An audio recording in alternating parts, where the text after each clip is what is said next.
ठीक है, पीडीएफ तो आपको मिलेगी, चिंता ना करें। ठीक है, जो भी मेरे पास रहेगा वो पीडीएफ में दूंगा, बाकी क्लास की रिकॉर्डिंग तो आपके पास जाएगी ही जाएगी। ठीक है, क्या आज जो हम आप पढ़ने जा मुझे रहे हैं। सुन सकते हैं सर? हाँ हाँ मैडम, बिल्कुल क्लियर आवाज आ रही है आपकी। सर मैं बिल्कुल जीरो हूँ इसमें। नहीं तो ये जीरो से ही शुरू होता है। गॉड सर, थैंक ठीक यू। है, जीरो से अच्छा, ही शुरू करता हूँ, बेसिक। मैंने एस्ट्रोलॉजी सुना है, केपी एस्ट्रोलॉजी क्या होता है ये नहीं पता है, और हाँ दूसरी क्या होती है ये भी नहीं पता है। देखिए, एस्ट्रोलॉजी क्या है? ज्योतिष विज्ञान हाँ है जी। ना। व्हाट इज हाँ जी। ज्योतिष? ज्योतिष इज ज्योति। ठीक है, आप एज्यूम करिए, थोड़ा सा म्यूट कर लीजिए। आप एज्यूम करिए कि आप एक अंधेरे कमरे में, ठीक है, आप सब एक अंधेरे कमरे में, और आपको कहा गया है चलिए। तो आपके मन में एक भय आएगा कि मैं चीजों से टकरा सकता हूं, मैं लड़खड़ा सकता हूं, मैं गिर सकता हूं। ठीक है, ये पहली कंडीशन हो गई। Second condition what? वहां पर एक जलता दीपक रख दिया हमने। ठीक है, ज्योति ने वहां प्रवेश कर लिया। अब आपको चीजें दिखने लगेंगी, अब आप संभल कर चलेंगे। ठीक है, आपके मन का जो भय है, लड़खड़ा जाऊंगा, मैं टकरा जाऊंगा, ये खत्म हो जाएगा। तो दैट इज ज्योतिष। ठीक है, ज्योति जो प्रदान करती है। ठीक है, लेकिन हम ज्योतिष को क्या बोलते हैं? भविष्यवाणी वाला विषय। दैट इज नॉट भविष्यवाणी, ये आपको रास्ता दिखाता है। ठीक है, मैंने बताया ना, अंधेरे कमरे में आप एक दीपक जला दीजिए, आपको सारी चीजें दिखने लगेंगी, आप किसी चीज से टकराएंगे नहीं, गिरेंगे नहीं, कुछ नहीं होगा आपको। तो ये वो ज्योति है जो आपको दिखाती है कि मुझे क्या करना है, क्या नहीं करना है, what is right, what is wrong. Actual में ये निचोड़ है ज्योतिष का। लेकिन ज्योतिष को हम क्या समझते हैं? कि हम भविष्यवाणी करेंगे। ठीक है, वो आपको मार्ग बताता है, ये करना है, ये नहीं करना, बस ये इतना ही बताता है। ध्यान रखिएगा एस्ट्रोलॉजी। वरना किसी माई के लाल में इतनी ताकत नहीं है किसी का भविष्य बदल दे। ठीक है, कुछ नहीं होता। जो आप प्रारब्ध लेके आए हैं वो आपकी स्क्रिप्ट के रूप में, आपको कुंडली के रूप में मिली है। ठीक है, बस आप उसके हिसाब से चल रहे हैं नहीं चल रहे हैं, ये आपको एस्ट्रोलॉजर बता देता है। केपी जो है वो एक ब्रांच मान लीजिए, जैसे हम विज्ञान, विज्ञान हम कंबाइंडली कहते हैं, लेकिन अलग अलग, किसी को फिजिक्स कहते हैं, किसी को केमिस्ट्री कहते हैं, किसी को मैथ्स कहते हैं। उसी प्रकार से कृष्णमूर्ति पद्धति क्या है, ये भी एस्ट्रोलॉजी की एक ब्रांच है। जैसे भृगुनंदी नाड़ी है। ठीक है, बीएनएन को कहते हैं वैदिक ज्योतिष, मतलब एक कंबाइंड ज्योतिष हो गई है ना। शुरुआत व्यक्ति वहीं से करता है सारी चीजें। ठीक है, कृष्णमूर्ति पद्धति, नाड़ी ज्योतिष, कश्यप नाड़ी, बहुत सारी विद्याएं होती, जैमिनी ज्योतिष होती हैं, जिसमें सबसे मिराकलस जो है, बहुत कम समय में सीखी जाने वाली जो ज्योतिष विद्या है, वो है कृष्णमूर्ति पद्धति। ठीक है, इसको बहुत कम समय में सीखा जा सकता है, ये इसकी खास बात। न्यूमरोलॉजी भी एस्ट्रोलॉजी में आता है। ठीक है, तो ये जो है वो कृष्णमूर्ति जी ने डेवलप करी, जो कि फिजिक्स के प्रोफेसर थे। चूंकि वो साइंस के व्यक्ति थे, तो एवरीथिंग इज साइंटिफिक। सारी चीजें सिद्धांतों पे आधारित है, फॉर्मूला बेस्ड है, इसको ऐसे देखना है, इसको ऐसे करना है। सारी चीजें फिक्स है। जैसे वैदिक में हमारे सामने चार्ट आता तो हम ब्लैंक हो जाते, कहाँ से शुरू करें कहाँ खत्म करें। ये प्रॉब्लम यहाँ पे नहीं आती। कुछ सूत्र बनाए गए हैं, कुछ फॉर्मूले बनाए गए हैं, जिनको आपको हमेशा पालन करना है। वो यदि आप फॉलो करते हैं तो आपको कोई प्रॉब्लम नहीं आएगी। ठीक है, तो मैं जरा सा रिवाइंड कर देता हूँ, क्योंकि इस हफ्ते में यही एक क्लास होगी, दूसरी क्लास नहीं होगी, तो सबके लिए थोड़ा सा सुविधाजनक होगा। और वो सारी चीजें अब मैं आपको दिखाऊंगा भी, है ना, कैसे देखना है। ठीक है, मैं स्क्रीन शेयर करूंगा, आप लोग बता दीजिए, फिर मैं म्यूट कर दूंगा। या आप लोग म्यूट करके रखे रहेंगे, कोई दिक्कत नहीं, जब तक मैं मन बोलूँ ना, प्रश्न ना करिए। सर, म्यूट रखें और वीडियो भी ऑफ कर लें। नहीं, वीडियो ऑन ऑफ तो आपकी ऑप्शन है, आपको करना है कर सकते हैं, कोई दिक्कत नहीं है।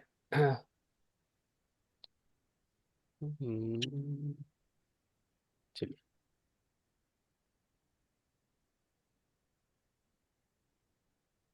एक सेकेंड, मैं म्यूट कर रहा हूँ, फिर इसके बाद मैं स्क्रीन शेयर करूंगा। यदि स्क्रीन आपको नजर नहीं आएगी तो हैंड रेज करके आप बता दीजिएगा।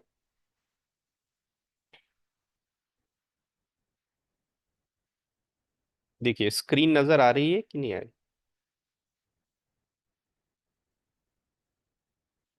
एक सेकंड, एक सेकंड, एक सेकंड, एक सेकंड।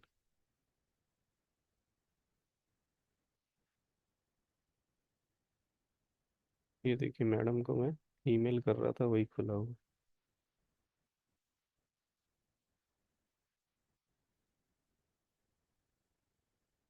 स्क्रीन मेरी शायद नजर आने लगी होगी क्योंकि अभी शेयरिंग हो गई। हम्म,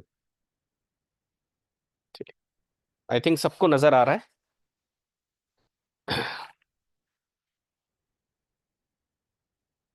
देखिए कुछ मुख्य बिंदु हैं जिनको मैं रिपीट करूंगा, बाकी आप पीडीएफ आपको अ, मिलेगी, वो आपको देखना है।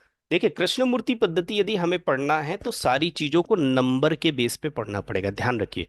क्योंकि ये जो एस्ट्रोलॉजी है वो नंबरों के रूप में हमको पढ़नी पड़ती है। हमें हर इवेंट में नंबर्स मिलेंगे, 2 7 11, 2 5 11, ठीक है, 6 12 8, इस प्रकार से हमें नंबर्स के रूप में मिलती है। तो हमें एक चीज दिमाग में सेट कर लेना है कि हमें हर एक चीज को नंबर के फॉर्म में पढ़ना है। ठीक है। सबसे पहली बेसिक रिक्वायरमेंट है कृष्णमूर्ति पद्धति की। तो सबसे पहले हम आते हैं प्लैनेट्स पे। तो प्लैनेट्स के नाम आपको पता है, ठीक है। कोई भी ऐसा व्यक्ति नहीं है को जिसको 9 प्लैनेट नहीं मालूम है। सन है, मून है, मार्स है, जुपिटर है, वीनस है, सैटर्न है। कितने हो गए? 1 2 3 4 5 6। और कौन सा छूट गया? Sun, moon, Mars, Jupiter, Venus, Saturn. और कौन सा छूटा भाई राहु केतु को छोड़ के? राहु, केतु है ना, सूर्य, चंद्र, मंगल, बुध छूट गया है ना, मरकरी। ठीक है। देखिए ये 7 प्लेनेट है, 2 2 4 2 6 और एक 7। राहु और केतु को कृष्णमूर्ति पद्धति में नोट्स कहा गया है। क्या कहा गया है? नोट्स कहा गया है। क्यों कहा गया है? मैंने आपको बताया था। ये पृथ्वी है, ठीक है। पृथ्वी सूर्य के चारों तरफ घूम रही है, ठीक है, ये सन है आपका। लेकिन चंद्रमा इसके चारों तरफ घूम रहा है। तो चंद्रमा जहां दिन जिन 2 पॉइंट्स पे कट करता है उसको हम नोट्स कहते हैं। यही नोट्स राहु और केतु कहलाते हैं। इन्हें छाया ग्रह भी कहा जाता है। तो ये 9 प्लैनेट्स होते हैं। अब इसमें इंपॉर्टेंट क्या आता है? जो 12 राशियां हैं। ध्यान रखिए, राशियों को हमें नाम से तो याद रखना है, लेकिन उसको हमें नंबर बेस्ड भी याद रखना है। हमेशा ध्यान रखिएगा, हमें जो राशियां हो वो नंबर बेस्ड होनी चाहिए, ठीक है। वो चीजें आप अभी सब पीडीएफ में मिल जाएगा, लेकिन उसमें इंपॉर्टेंट क्या है? जैसे मैंने आपको 9 का फॉर्मूला बताया था। देखिए 1 + 8 9, 2 + 7 9, 3 + 6 9। तो 1 नंबर की राशि और 8 नंबर की राशि, इसका जो लॉर्ड होता है वो कौन होता है? मंगल होता है, मार्स होता है। ठीक है। 2 और 7, इसका जो लॉर्ड होता है वो शुक्र ग्रह होता है, वीनस होता है। 3 और 6 जो है वो मरकरी है, इसका जो लॉर्ड होता है बुध होता है। ये इंपॉर्टेंट है। राशियों के नाम आपको पता हूं, लेकिन राशियों के जो नंबर हैं, जैसे मैं मेष राशि की बात करूं, एरीज की बात करूं तो 1 नंबर। मैं यदि वृषभ की बात करूंगा तो 2 नंबर। इसी प्रकार से सो ऑन कहां तक जाएगा? ये 12 नंबर तक जाएगा। तो आपको ये राशियों के नाम के साथ साथ इनके नंबर्स पता होना चाहिए, क्योंकि कुंडली में हमें नंबर भी लिखे मिलते हैं, राशियों के नाम लिखे नहीं मिलते हैं। वो तो ठीक है। साथ ही क्या इंपॉर्टेंट है? इनकी लॉर्डशिप पता होनी चाहिए कि किस राशि का लॉर्ड कौन है, उस राशि को लीड करने वाला कौन सा प्लैनेट है। तो देखिए मैंने ये 9 वाला फॉर्मूला बताया था, इसमें देखिए 2 2 4 2 6, 6 राशियां आपकी कवर अप हो जाती हैं। फिर मैंने बताया था 4 से चंद्रमा, ठीक है। फिर 5 से बताया था सूर्य, ये हो गया। फिर मैंने एक दो चीज बताई थी, कंटिन्यू 2 नंबर लिखिए, 10 नंबर, 11 नंबर, ये शनि की राशि है, ठीक है। अब बच गई 9 नंबर और 12 नंबर, ये गुरु की राशि। तो दैट इज वेरी इंपॉर्टेंट। राशियों के नाम आपको पता है, इट्स ओके, बट राशियों का नंबर पता होना चाहिए। जैसे मैं 12 नंबर बोलूं तो आपको ध्यान आ जाना चाहिए ये मीन राशि है, पाइसेस राशि है, ठीक है। मैं 6 नंबर की राशि बोलूं तो आपको ये पता चल जाना चाहिए कि ये कन्या राशि है और इसका जो लॉर्ड है वो बुध है। ये बहुत इंपॉर्टेंट है। ये आपको इस फॉर्म में पता होना चाहिए। क्यों? क्योंकि आप कृष्णमूर्ति पद्धति पढ़ रहे हैं, आपको सिग्निफिकेटर को डिकोड करना है, नंबरों को डिकोड करना है।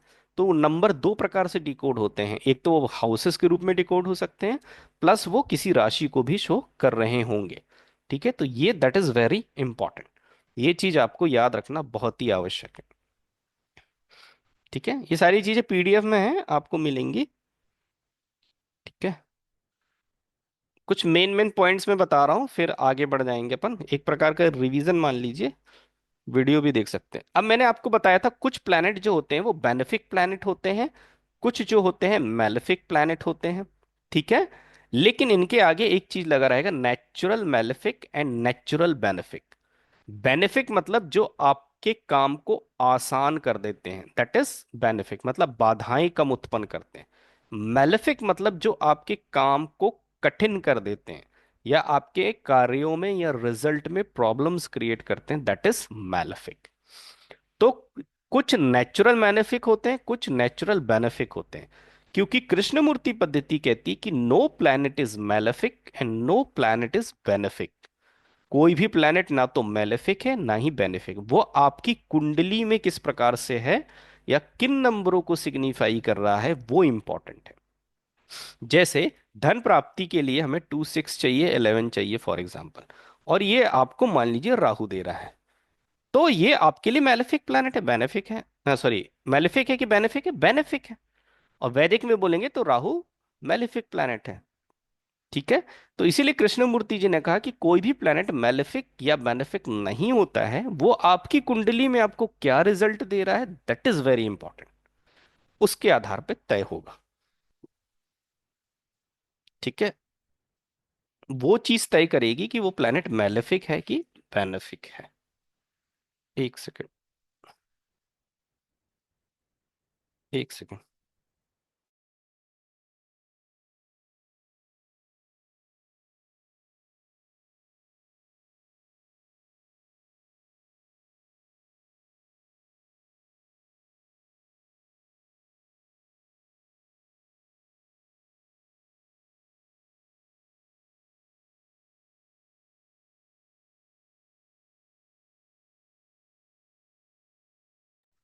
तो कृष्णमूर्ति जी का कहना था कि कोई भी प्लैनेट ऐसा नहीं है जो कि मैलेफिक ही है और बेनिफिक है, लेकिन हमें यह जानना है कि नेचुरल रूप से कौन सा प्लैनेट मैलेफिक होता है और बेनिफिक। मैंने आपको बताया था किसी व्यक्ति के डीएनए में कभी कोई परिवर्तन नहीं आता है, उसका एक नेचर फिक्स है। कोई व्यक्ति काम एंड कूल है तो काम एंड कूल ही रहेगा। कोई व्यक्ति यदि एग्रेसिव है तो ये मान के चलिए कितनी भी अच्छी कंडीशन हो, उसका वो जो गुस्सापन है वो चीज कभी कम होने वाली नहीं, क्योंकि वो डीएनए में लेके आया है।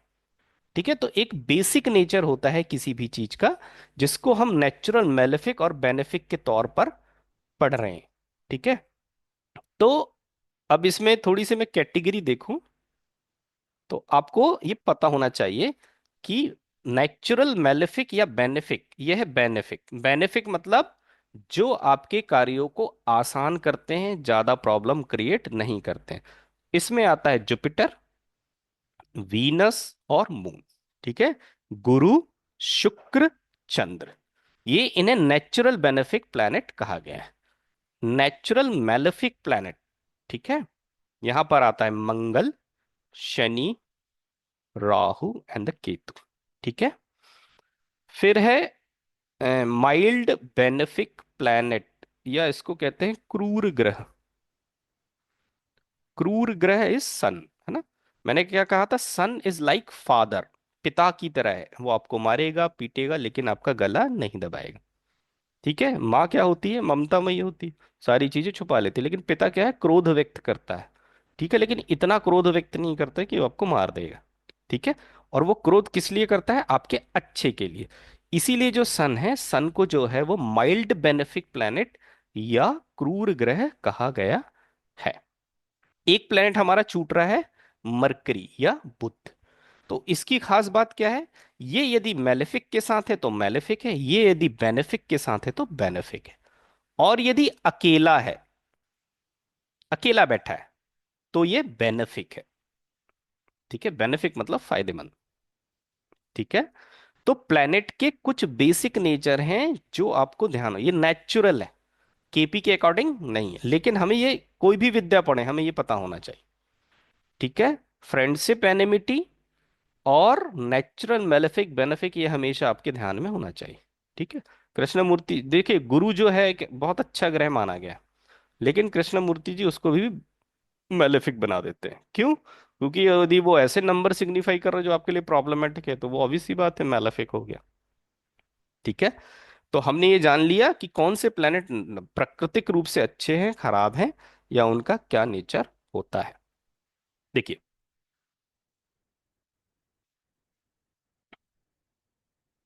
अब मैंने राशियों के तत्व बताए थे आपको ना, राशि, राशि के तत्व। ये क्या बताया था मैंने, देखिए 1 2 3 4 5 6 7 8 9 10 11 12, ये राशियां लिखी हैं, ध्यान रखना, राशि। ठीक है, ये कौन सा तत्व है, अग्नि। ये कौन सा है, पृथ्वी। ये कौन सा है, वायु। ये कौन सा है, जल।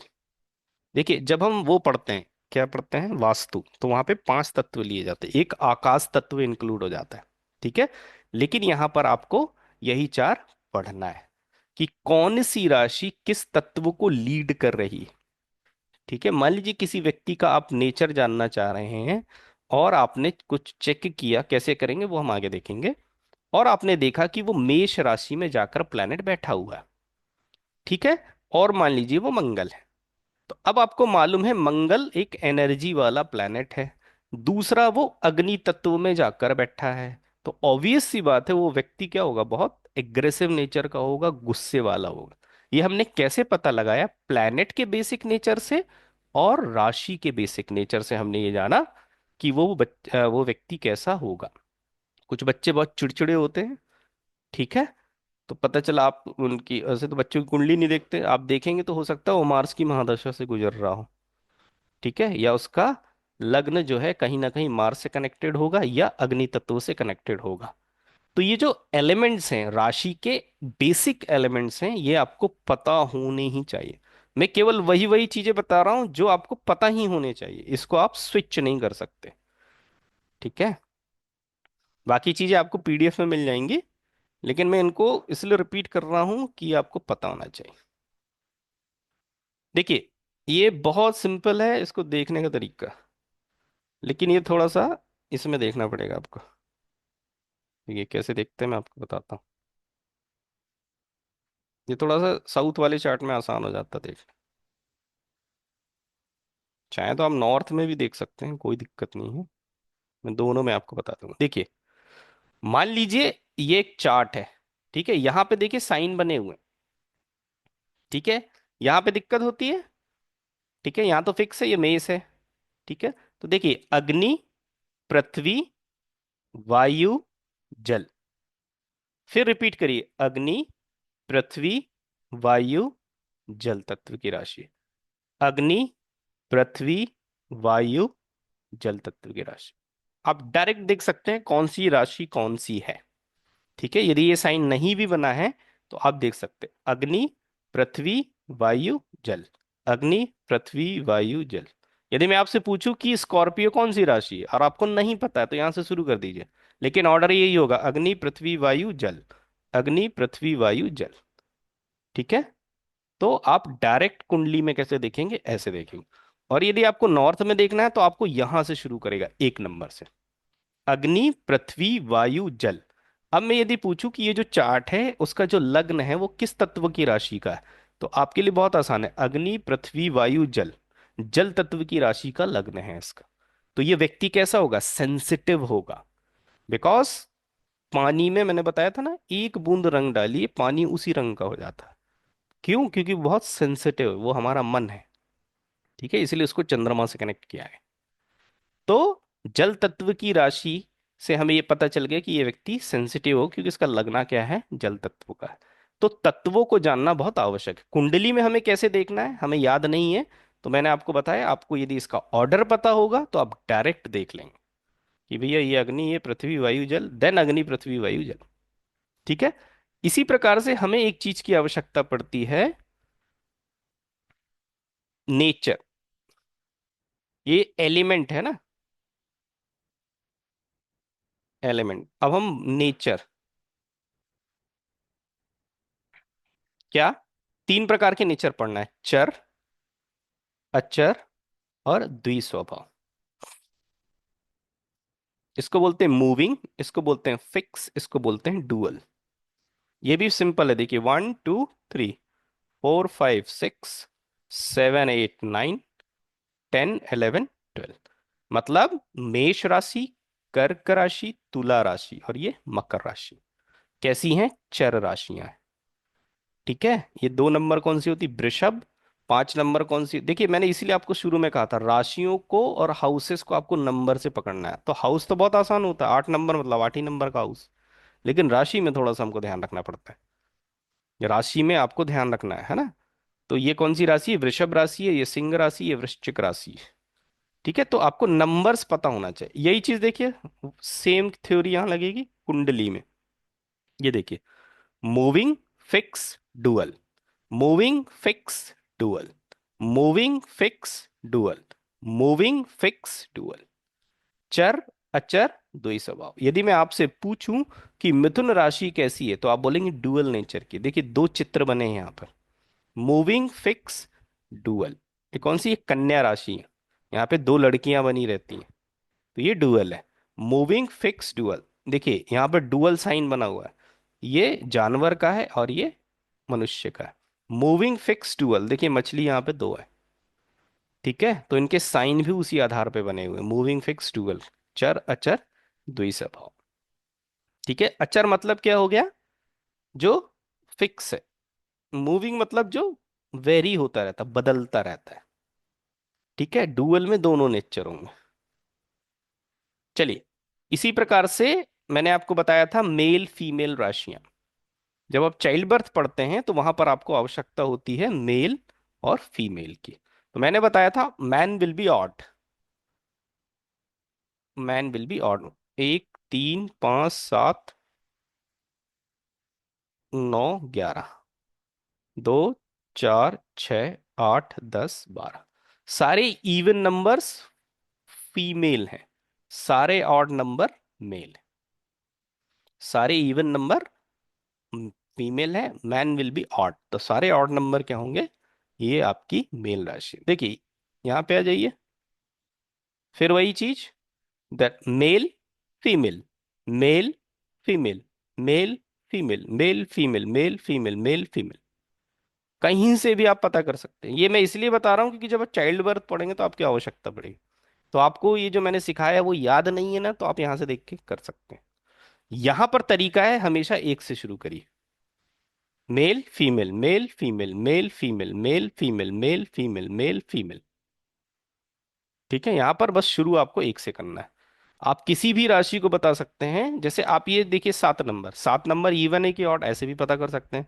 दैट इज ऑड नंबर, मतलब मेल राशि है। ठीक है, यदि मैं बोलूँ 10 नंबर, तो 10 नंबर इज इवन नंबर, यदि इवन नंबर है तो फीमेल राशि है।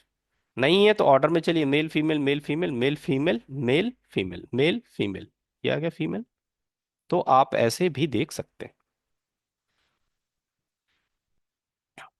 नेक्स्ट, मेल फीमेल में आपको बैरन साइन याद रखने के लिए मैंने आपको बताया था, 1 3 5 6, मेष राशि, मिथुन राशि, सिंह राशि, कन्या राशि, इनको बंजर राशियां कहा जाता है। जब आप चाइल्ड बर्थ पढ़ते हैं और वहां पर यदि आपको बंजर राशियां प्राप्त हो जाती हैं, इट मीन्स ये सिग्निफाई कर रहा है कि ये वाला चाइल्ड बर्थ आपका हो जाएगा। ध्यान रखिएगा, ये वाला चाइल्ड बर्थ हो जाएगा, लेकिन इसके बाद चाइल्ड बर्थ नहीं होगा।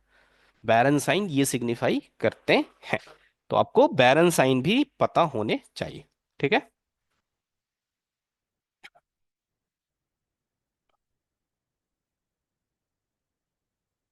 बाकी चीजें आप वहां स्लाइड बनी होगी उसमें आप देख सकते हैं।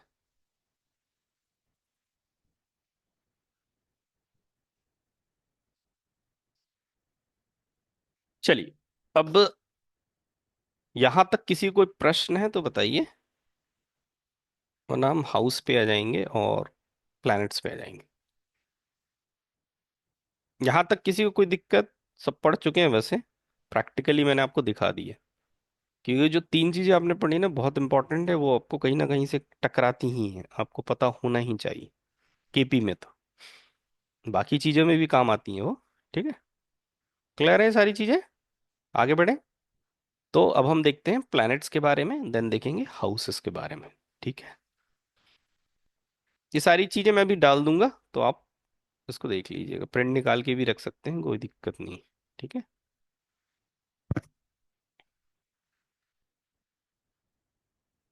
एक रिकॉल हो गया, रिवीजन हो गया। ठीक है, कोई नया होगा तो उसको भी थोड़ा समझ में जाएगा।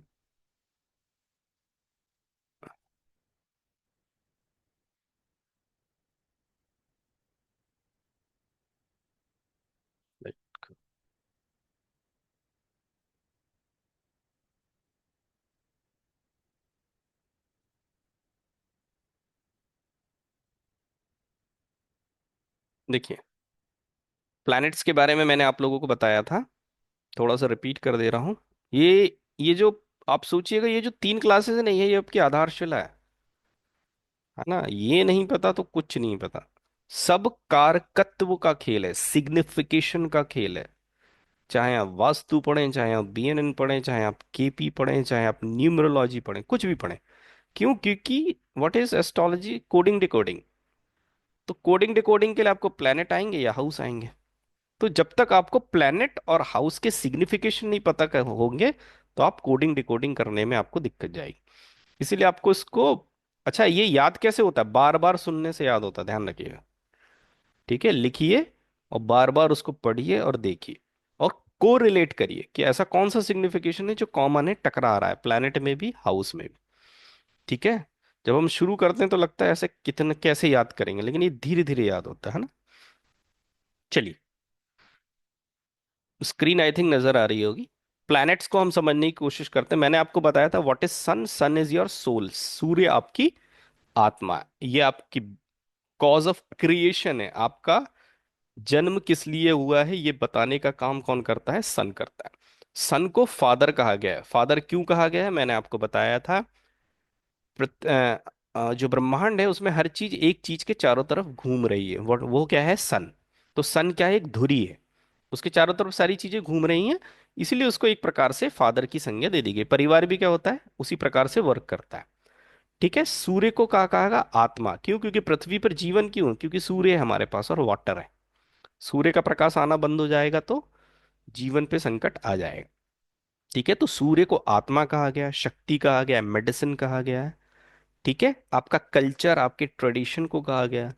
कहीं पर भी यदि सरकार की बात आएगी, कहीं पर यदि राजा की बात आएगी, तो वो उसको लीड करने वाला प्लैनेट जो होगा वो सन होगा। ठीक है। गवर्नमेंट जॉब, सरकारी कॉलेज, सरकारी नौकरी, सरकारी ठेका, सरकारी कॉन्ट्रैक्ट, कोई भी चीज जहां पर सरकारी वर्ड आ जाएगा या राजा जुड़ जाएगा, वहां पर सन का सिग्निफाई होना बहुत जरूरी हो जाएगा।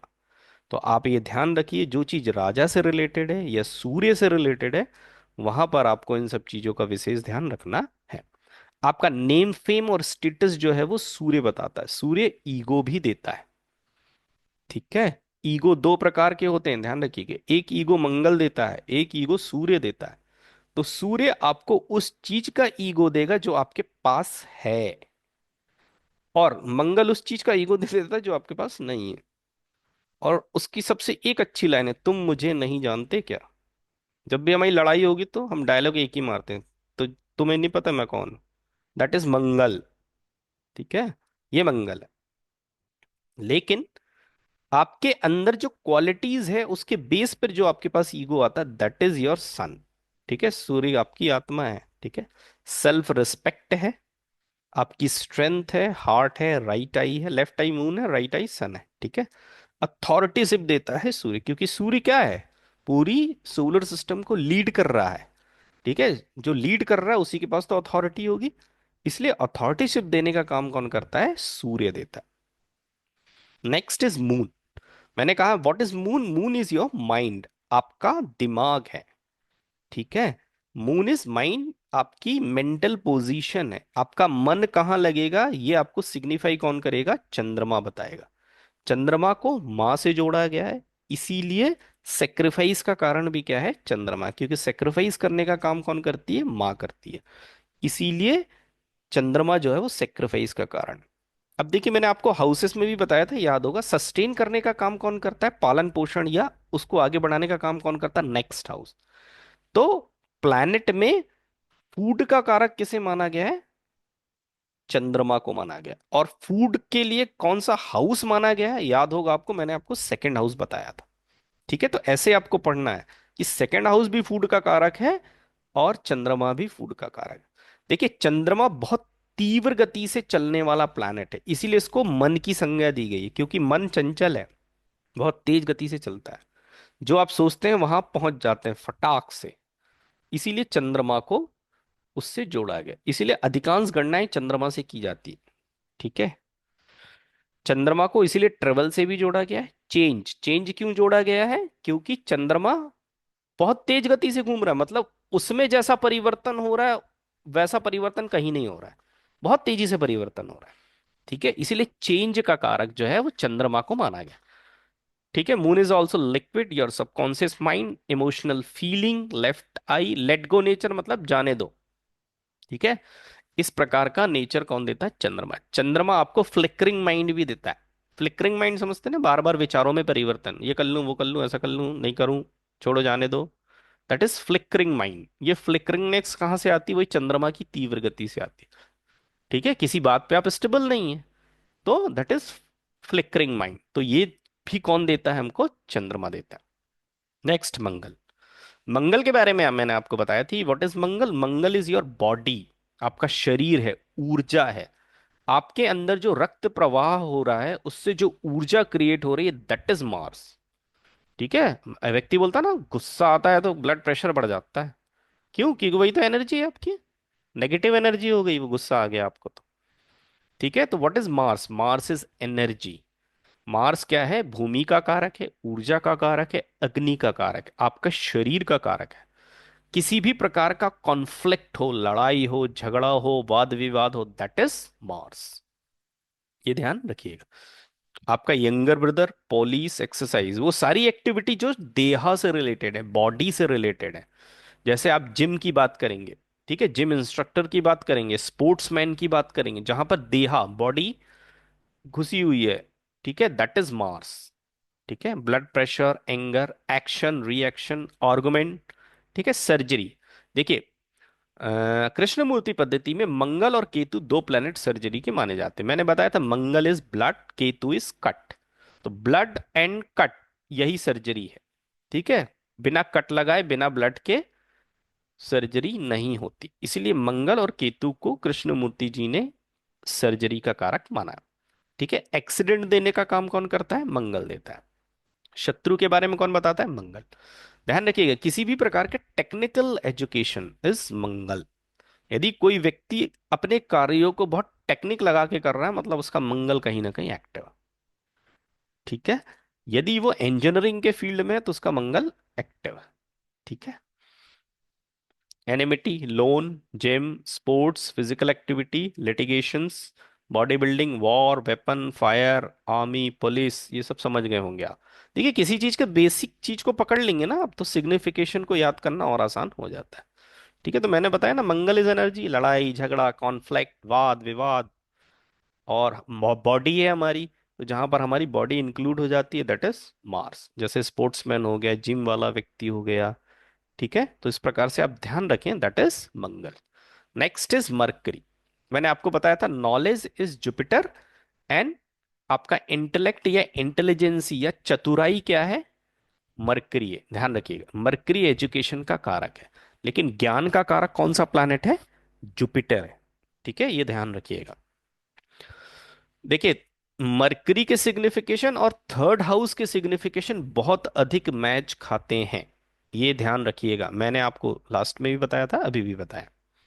ठीक है, देखिए, intelligency, clearness, cleverness, cunningness, diplomacy, mathematics, education, networking, communication, commission, trading, documentation, ये सारी चीजें थर्ड हाउस में आती है, ध्यान रखिएगा। यदि आपको स्लाइड्स याद होंगी तो दो स्लाइड से थर्ड हाउस के सिग्निफिकेशन कवर होते हैं, बाकी सब एक स्लाइड में आ जाते हैं, बेसिक। ठीक है, तो उसी प्रकार से मरकरी प्लैनेट भी बहुत इंपॉर्टेंट है। ये सारी चीजें कौन दे रहा है हमको? मरकरी दे रहा है। ठीक है, अकाउंटेंसी, ट्रेजरी, बॉयफ्रेंड, गर्लफ्रेंड, युवराज है ना ये, मैंने आपको बताया था युवराज है ये। तो ये जो लव अफेयर है, बॉयफ्रेंड गर्लफ्रेंड है, इनका भी कारकत्व किसके पास होता है? मरकरी के पास होता है। ठीक है, नेक्स्ट। Next is Jupiter. मैंने आपको बताया ना, आपका ज्ञान जुपिटर है, इसके जैसा प्लैनेट ही नहीं है। ये हर रोग को हर लेता है, हर पीड़ा को हर लेता है। ठीक है, इसकी दृष्टि अमृत तुल्य मानी गई है।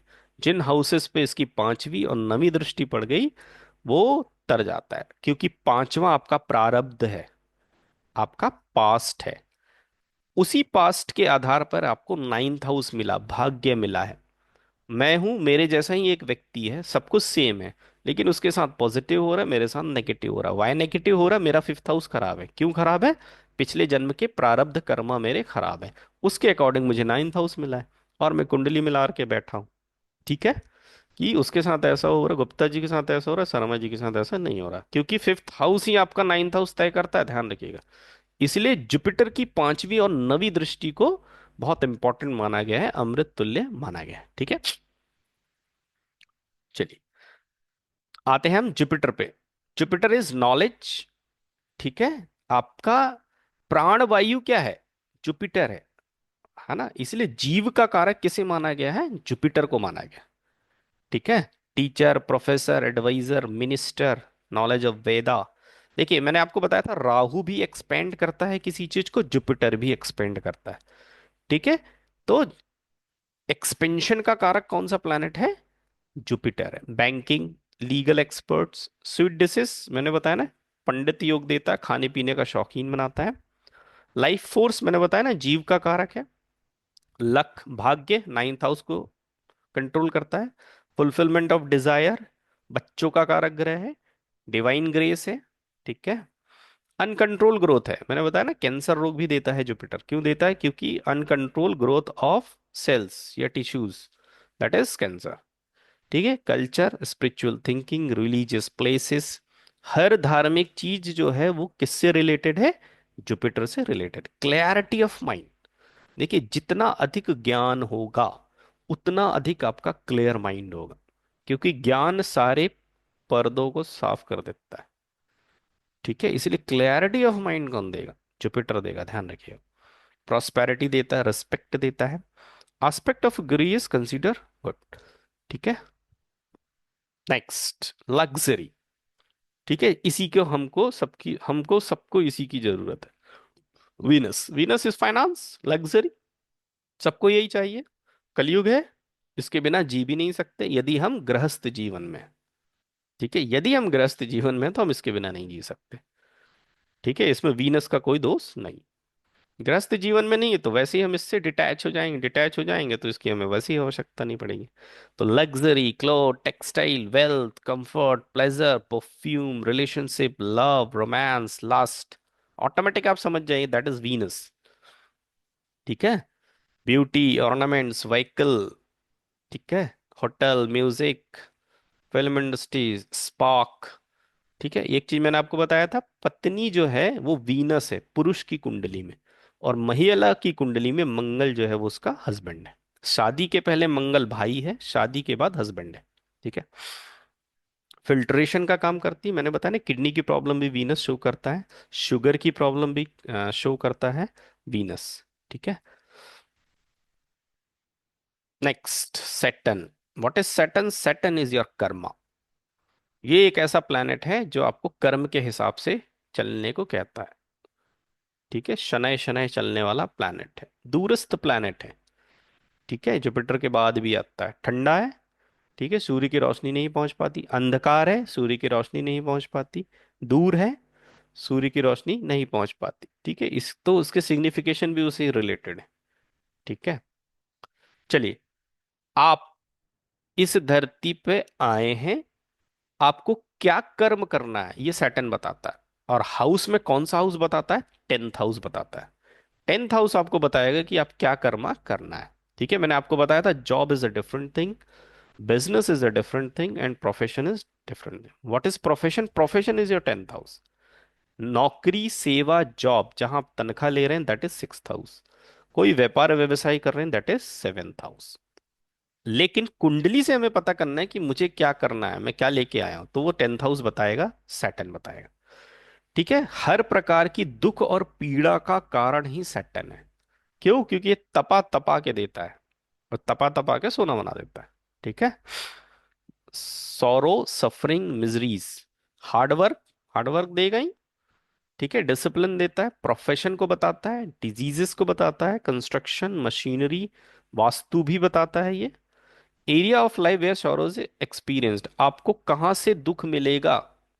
ठीक है, कौन आपको दुख देगा ये कौन बताएगा आपको? सैटर्न बताएगा। ठीक है, ध्यान रखिएगा। ऑब्स्टिकल, ऑब्स्टिकल का कारक भी क्या है? क्योंकि बाधाएं उत्पन्न नहीं करेगा तब तक आपको पता नहीं। जैसे यदि मनुष्य के अंदर डर ना हो तो वो कहाँ मान रहा है ईश्वर को? ठीक है, तो कहीं ना कहीं डर भी ईश्वर को मानने का एक पर्यायवाची शब्द है, आजकल तो है कलयुग में। ठीक है, पहले धर्म कर्म से जोड़ा जाता था। क्या लिखा है, प्रोटेक्ट द हाउस। हाँ, सैटर्न के बारे में देखिए, मैंने जुपिटर के बारे में आपको बताया था कि जुपिटर जहां बैठता है, ध्यान रखिएगा, वहां वो कुछ करे ना करे, लेकिन जहां उसकी पांचवी और नवीं दृष्टि है वो उसको धन्य कर देता है। सैटर्न के साथ उल्टा है। सैटर्न जहां बैठेगा वहां अच्छा करेगा, लेकिन जहां उसकी दृष्टि पड़ती है वो वहां पर नुकसान पहुंचाता है। Just opposite. देखिए, सैटर्न और जुपिटर में बेसिक अंतर क्या है। जुपिटर आपको फ्री विल देता है, फ्री विल मतलब काम करने की आजादी।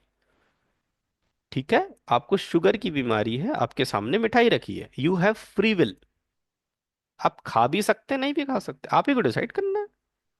खा लूंगा तो बढ़ जाएगी, नहीं खाऊंगा तो नहीं बढ़ेगी, अरे थोड़ी सी खा लेता हूं। तो खाना है नहीं खाना है, that is your free will, आपने खा ली। अब आपके शुगर को बढ़ने से कोई नहीं रोक सकता, क्योंकि आपने मिठाई खा ली, डॉक्टर ने मना किया था। अब आपकी फ्री विल खत्म हो गई, अब आप शरीर के अंदर बढ़ने वाली शुगर को नहीं रोक सकते, दैट इज सैटन। आपने जो कर्म किया है उसके अकॉर्डिंग अंदर आपके शरीर के एक्शन हुए, दैट इज कर्मा, और ये सैटन है। ठीक है, तो शनि जहां बैठेगा वहां ध्यान रखता है, ध्यान नहीं रखता है, सॉरी, जुपिटर जहां बैठता है वहां ध्यान नहीं देता है, दृष्टि उसकी देवतुल्य मानी गई। Saturn is just opposite, Saturn की दृष्टि खतरनाक मानी गई। मैं बताया ना, रावण ने पैर के नीचे दबा के रखा है, कर कुछ नहीं सकता वो, तो देख ही सकता था, तो वो मुंडी हिला हिला के देखता रहता था, इसलिए उसकी तीसरी दृष्टि सबसे खतरनाक मानी गई। तीसरी मतलब तिरछी दृष्टि। ठीक है, डीप नॉलेज देता है। देखिए, अभी मैंने बताया था सूर्य क्या है, अंधेरे वाला ग्रह है, दूरस्थ ग्रह है, धीरे धीरे घूमता है।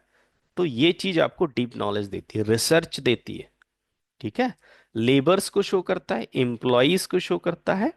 ठीक है, स्ट्रक्चरल अप्रोच देता है, लॉन्जेविटी देता है। देखिए, सैटर्न यदि एर्थ हाउस में बैठ जाए, आठवां घर जो है वो आयु का घर है।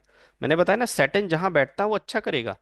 अब वो एर्थ हाउस में जाकर बैठ गया, आयु के घर में जाकर बैठ गया, यदि वो आयु के घर में जाकर बैठ गया तो आपकी आयु बढ़ा देगा। क्यों बढ़ा देगा, शनय शनैवर करेगा धीरे धीरे, तो आपकी आयु का क्षय भी धीरे धीरे होगा, तो आपकी क्या बढ़ गई, एज बढ़ गई। जैसे प्राणायाम करने से बोलते हैं आपकी आयु बढ़ती, वाई बढ़ती है, क्यों, क्योंकि कहा गया है कि आपको लिमिट की सांसें दी गई हैं, उतनी ही सांस लेंगे। जब हम प्राणायाम करते हैं तो सांसों को रोक के रखते हैं, तो आपने ड्यूरेशन बढ़ा ली ना, एक सांस से दूसरी सांस में पहुंचने का, तो आपने अपने जीवन को बढ़ा लिया। ठीक है, लॉन्जिविटी समझ गए आप। कॉज ऑफ डेथ भी बताता है सैटर्न, कि आपकी मृत्यु कैसे होगी। कॉज ऑफ पीड़ा भी बताता है, सौरो भी बताता है। सारी चीजें बताने का काम सैटर्न करता है, ये सारी चीजें आपको सैटर्न देते, क्योंकि आपके कर्मों पे बेस्ड है। मिठाई खा ली ना, तो शुगर लेवल तो बढ़ना ही है, आप कुछ नहीं कर सकते, ब्लड को मनी नहीं कर सकते कि शुगर लेवल नहीं बढ़ाना, कर्मा, अब कर्मा वर्क करेगा, आपका फ्री विल खत्म। ठीक है, चलिए, अब आगे राहु। ठीक है, वैदिक ज्योतिष के सबसे खतरनाक ग्रह हैं सैटर्न, राहु, केतु। ठीक है, शनि चल रहा है, शनिचर चल रहा है, 7.5 ही चल रही है, राहु आ गया। ठीक है, देखिए, राहु को मैंने आपको बताया था, व्हाट इज राहु। राहु को याद रखिए, राहु छाया ग्रह है, छाया, शेडो। राहु क्या है, इल्यूजन है, भ्रम है। जिसकी भी राहु की महादशा चलती, मैंने आपको बताया ना कहीं वो भ्रमित जरूर रहेगा, पीड़ा में जरूर रहेगा, पीड़ा का कारक है। भ्रम इतना पैदा कर देगा कि आप प्रॉब्लम में आ जाएंगे। ठीक है, सही डिसीजन नहीं ले पाएंगे, गलत डिसीजन लेंगे, आपको प्रॉब्लम होगी, ऑब्वियस सी बात है। जीवन आप पैदा किस लिए हो, ध्यान रखिए, डिसीजन लेने के लिए। ठीक है, आप जीवन भर एक ही काम करते हैं, ये काम करूं कि ना करूं। ठीक है, तो हम डिसीजंस लेते हैं, उसमें हमको जुपिटर फ्री विल देता है। ठीक है, जैसे ही वो फ्री विल खत्म होता है फिर सैटर्न चालू हो जाता है, फिर वो आपको कर्मों के हिसाब से आपके फल देने लगता है। देखिए, what is Rahu, Rahu is illusion. ठीक है, भ्रम है आपका। ठीक है, आपको भ्रमित करेगा वो, नहीं नहीं ये अच्छा नहीं, नहीं नहीं वो अच्छा नहीं, लेकिन एक चीज और अच्छी है। मैंने आपको राहु के बारे में बताया था, राहु आपके मटेरियलिस्टिक डिजायर्स को बढ़ाता है, प्लस उसको प्राप्त करने के सोर्सेज भी क्रिएट करता है। ठीक है, मुझे पैसा चाहिए, मुझे बहुत पैसा चाहिए, तो दैट इज मटेरियलिस्टिक डिजायर, और उसको पाने के लिए भी वो सोर्सेस पैदा करेगा, पैसा हवा में तो आ नहीं जाएगा। ठीक है, तो उसकी ये बहुत बड़ी खास बात है। दूसरा है, वो भी एक्सपेंशन देता है, अनकंट्रोल वो भी देता है। जैसे मान लीजिए आपको पैसा देगा ना, तो इतना देगा कि आप संभाल नहीं पाएंगे। ठीक है, तो राहु की ये भी एक खास बात है, राहु अनऑर्थोडॉक्सी देता है, मतलब लीग से हटके काम करना, सिद्धांतों से अलग कार्य करना, रीति रिवाजों से अलग कार्य करना, दैट इज अनऑर्थोडॉक्सी। ये अनऑर्थोडॉक्सी भी सबसे बेसिक नेचर है राहु का। लव मैरिज अनऑर्थोडॉक्सी, तो राहु लव मैरिज देता है। क्यों? क्योंकि आपने अपने धर्म से हटकर दूसरे धर्म या जाति में विवाह कर लिया, दैट इज राहु। आप अपने देश में रह रहे हैं, देश को छोड़कर दूसरे देश में चले गए, दैट इज राहु, विदेश का कारक राहु। ठीक है, तो आप राहु को ऐसे याद रखेंगे।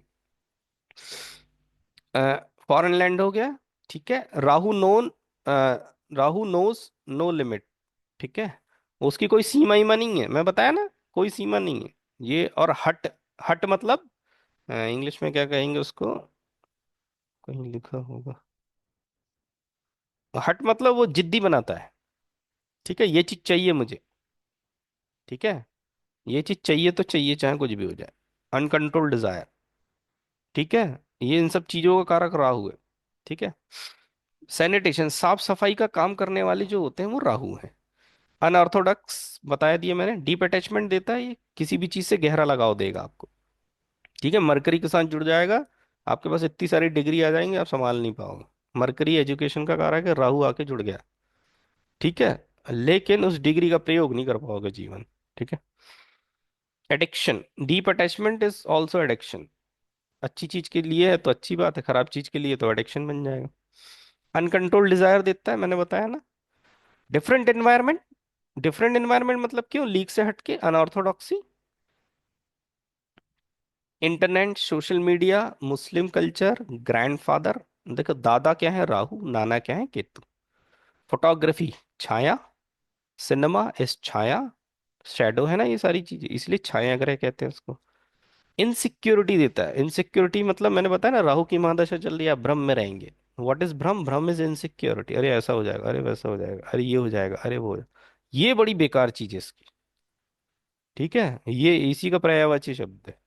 इसलिए राहु की महादशा कभी कभी दिक्कत करती है, इनसिक्योरिटी दे देता है। ठीक है, ये Rahu good for diplomacy but negative for cheating. ठीक है, सास ससुर ससुराल, इनको कौन बताता है? राहु। ये अच्छा मतलब आपका ससुराल अच्छा है, पक्ष अच्छा है। ठीक है, शो ऑफ, ये ध्यान रखिएगा, दिखावा, दिखावा इज राहु। ठीक है, राहु को दिखावा पसंद है, छोटा मोटा काम नहीं करता वो, क्योंकि एक्सपेंशन है ना, बढ़ावा है, दैट इज राहु। ये मैंने आपको बताया था, राहु के लिए क्या करना पड़ता है? शंकर जी का पूजा करना पड़ता है, गंगा जी में स्नान करना पड़ता है, दैट इज राहु। राहु आपको कहता है जीवन में शॉर्टकट का प्रयोग करिए। क्यों? क्योंकि उसको बहुत सारा देना है ना। ठीक है, शनि के हिसाब से देगा तो आपकी तो आधी जिंदगी गुजर जाएगी, क्योंकि वो तो तपा तपा के देगा आपको। राहु शॉर्टकट देता है, ठीक है, बोलेगा इस काम को ऐसा कर लो इतना पैसा आ जाएगा, दैट इज राहु। ये मैंने आपको बताया था, राहु क्या होता है, हमारी मटेरियलिस्टिक डिजायर को बढ़ाता है, उसको पूरा भी करता है। लेकिन राहु की एक बहुत खास बात है, ये आपको पर्सनल लेवल पे प्रॉब्लम देगा, ध्यान रखना। पर्सनल लेवल पे आपको 101%, ये मटेरियलिस्टिक क्षति नहीं करता है, खूब देगा, मन भर के देगा, पेट भर के देगा, लेकिन आपकी फैमिली लाइफ, आपकी पर्सनल लाइफ में प्रॉब्लम क्रिएट करता है, ये 101% श्योर है। छोड़ेगा ही नहीं, राहु केतु छोड़ते नहीं है, ध्यान रखना। ठीक है, राहु एक पल के लिए छोड़ देगा, केतु नहीं छोड़ेगा। ये ऐसे प्लैनेट, ये अपने कारकत्व को करवा के ही रहते हैं। ठीक है, राहु में इसलिए नहीं समझ में आता क्योंकि वो मटेरियलिस्टिक चीजें देता रहता है, पैसा आ रहा, वैभव आ रहा, तो हम ध्यान ही नहीं देते। ठीक है, नेक्स्ट, जस्ट अपोजिट केतु। ठीक है, देखिए राहु सिर है, केतु उसके नीचे का हिस्सा है। अब चूंकि उसके पास बुद्धि दिमाग नहीं है, तो केतु के पास पावर है क्या? सेंस, मतलब एक उसका एक्चुअल वर्ड क्या होगा, यहाँ कहीं लिखा होगा, इंट्यूशन पावर कहते हैं, ये लिखा है। केतु वाले जो होते हैं उनका इंट्यूशन पावर बहुत अच्छा होता है ना, मुझे ये होने से पहले इंट्यूशन है, क्योंकि उसके पास दिमाग नहीं है ना, तो सोचेगा कहाँ से, इसलिए उसके पास देखिए, कोई व्यक्ति के पास यदि कोई अंग नहीं होता, ये नहीं होता, तो उसकी कोई ना कोई इंद्री जागृत रहती है, ऐसा कहते हैं अपन, है ना, वो उससे काम चला लेता है। तो उसी प्रकार से इसका सिर नहीं है, तो उसके पास इंट्यूशन पावर दिया गया। ठीक है। तो intuition power is Ketu. Ketu just opposite है। राहु कहता है वैभव विलास में रहिए, केतु कहता है दूर रहो भैया इन सब चीजों से। सन्यास, योगी जीवन, मोक्ष, इन सब में कुछ नहीं रखा। Ketu is cut, Ketu is detachment, Rahu is attachment. What is attachment? Materialistic चीजों से अटैच होना इज राहु, मटेरियलिस्टिक चीजों से डिटैच होना इज केतु। इसीलिए केतु सन्यासी भी है, मोक्ष देने का काम करता है। ठीक है। केतु आपको योगी बनाता है। ठीक है, जीवन में कुछ नहीं रखा। जब ये सब विचार आने लगे तो समझ जाइए केतु एक्टिव हो गया। आयुर्वेदा देता है। ठीक है। बाउंड, इंजरी, कट, डिटैचमेंट, ये सारी चीजें मैंने आपको बता दिया। ठीक है। स्पिरिचुअल इनिशिएशन, आपको स्पिरिचुअल की तरफ आगे बढ़ने के लिए मोटिवेट करता है केतु। केतु अच्छा प्लैनेट है। केतु से यदि कोई दिक्कत आ रही है तो लॉर्ड गणेशा की पूजा करनी चाहिए। ठीक है। क्रिश्चियन धर्म को शो करता है, ब्लैक मैजिक को शो करता है। पॉइंटेड वेपन, जो नुकीली चीजें होती हैं, दैट इज केतु। ठीक है। कैंची भी क्या है? केतु। केतु को पताका कहा गया है या झंडा कहा गया है। ठीक है, तो ये आपको फेमस भी बना देगा, आपके नाम की पताका भी फहरा देगा। ये इसमें पावर होता है। ठीक है। तो attachment is Rahu, detachment is Ketu, ये फॉर्मूला भी आप याद रखें। ठीक है। तो अटैचमेंट किससे और डिटैचमेंट किससे? तो मटेरियलिस्टिक चीजों से। अटैचमेंट इज राहु, मटेरियलिस्टिक चीजों से दूर हो तो केतु। जैसे जैसे आप सामान्य जीवन होने लगेंगे, जैसे जैसे आप स्पिरिचुअलिज्म की तरफ बढ़ेंगे, तो आपका केतु एक्टिवेटेड होता जाए। ठीक है। चलिए, यहां तक किसी का कोई प्रश्न है तो बताइए।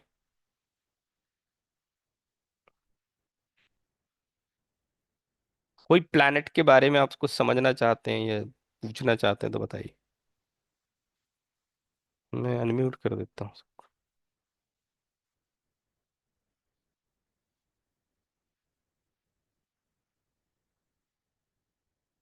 चलिए, कोई भी अनम्यूट होके बता दीजिए। समझ में आ रहा है कि ऐसा तो नहीं ऊपर से जा रहा है? बहुत देर तक आदमी नहीं बोलता तो दो चीजें होती हैं, या तो ऊपर से जा रहा है या समझ में आ रहा है। सर नमस्ते। हाँ जी, नमस्ते सर, बताइए कैसा लगा। सर हाँ। मुझे लग रहा है कि सर मान लीजिए कि कोई व्यक्ति का आपने नेचर बोलना है, हम्म। प्लानेट का हिसाब से अगर बोलना है, जैसे कि कोई एक पंडित है, जैसे कि हम लोग बोलते हैं ना जुपिटर होगा, तो हम्म। कहाँ प्लानेट को पिकअप करना है वो सब उनका आगे व्यक्ति। सीखेंगे, वो सब आगे सीखेंगे। उन्हीं सब चीजों की पृष्ठभूमि तैयार हो रही है। ठीक है। वो ठीक है सब ठीक है आगे सर। सीखेंगे अपन। ठीक है, thank you sir, thank you. Hmm. Vinay sir, कुछ आ रहा है समझ में? जी, बहुत बढ़िया, बहुत बढ़िया। धन्यवाद। अति उत्तम। अरुणा मैडम, बहुत बहुत प्रणाम। आप नए बहुत हो, बहुत आप प्रणाम। बताओ। जी जी। हम तो नए हैं तो, लेकिन बहुत अच्छा रिवीजन है। हमको लग रहा था कि 3-4 क्लास छूट गया तो कुछ तो सब ऊपर से चला जाएगा, लेकिन नहीं, ये हाँ। बहुत बहुत बढ़िया, मेरे बहुत बढ़िया सर। हाँ, नहीं, मैं आगे से पढ़ा था, लेकिन एक एडवाइस आई मेरे पास तो मैंने बोला ये एडवाइस अच्छी है, तो नहीं नहीं, मैंने ये आज उसको बहुत अच्छी रिपीट। एडवाइस है और मेरे लिए तो ब्लेसिंग की तरह है। तो मैंने बोला इसको रिपीट, क्या है ना, आज के बाद दो क्लासेस नहीं है, तो मैंने बोला चलिए ठीक है, एक रिवीजन क्लास ही रख लेते हैं, फिर अपन नेक्स्ट ट्यूसडे से कंटिन्यू है। इसके बाद भावत भाव सिद्धांत पे आ जाएंगे, फिर केपी रूल्स पे आ जाएंगे, फिर इवेंट्स पे आ जाएंगे। जी अरुणा जी। मैडम, अनम्यूट कर लीजिए आप, समझ में नहीं आ रहा। सर, काल क्लास नहीं होगा ना? नहीं, अब सीधे नेक्स्ट ट्यूसडे को होगा, क्योंकि अब दीपावली है ना। ठीक है, नेक्स्ट ट्यूजडे से होगा। Okay, thank you. हाँ हाँ। हाँ सर, मैं बोलूं? हाँ हाँ, बोलिए अरुणा मैडम।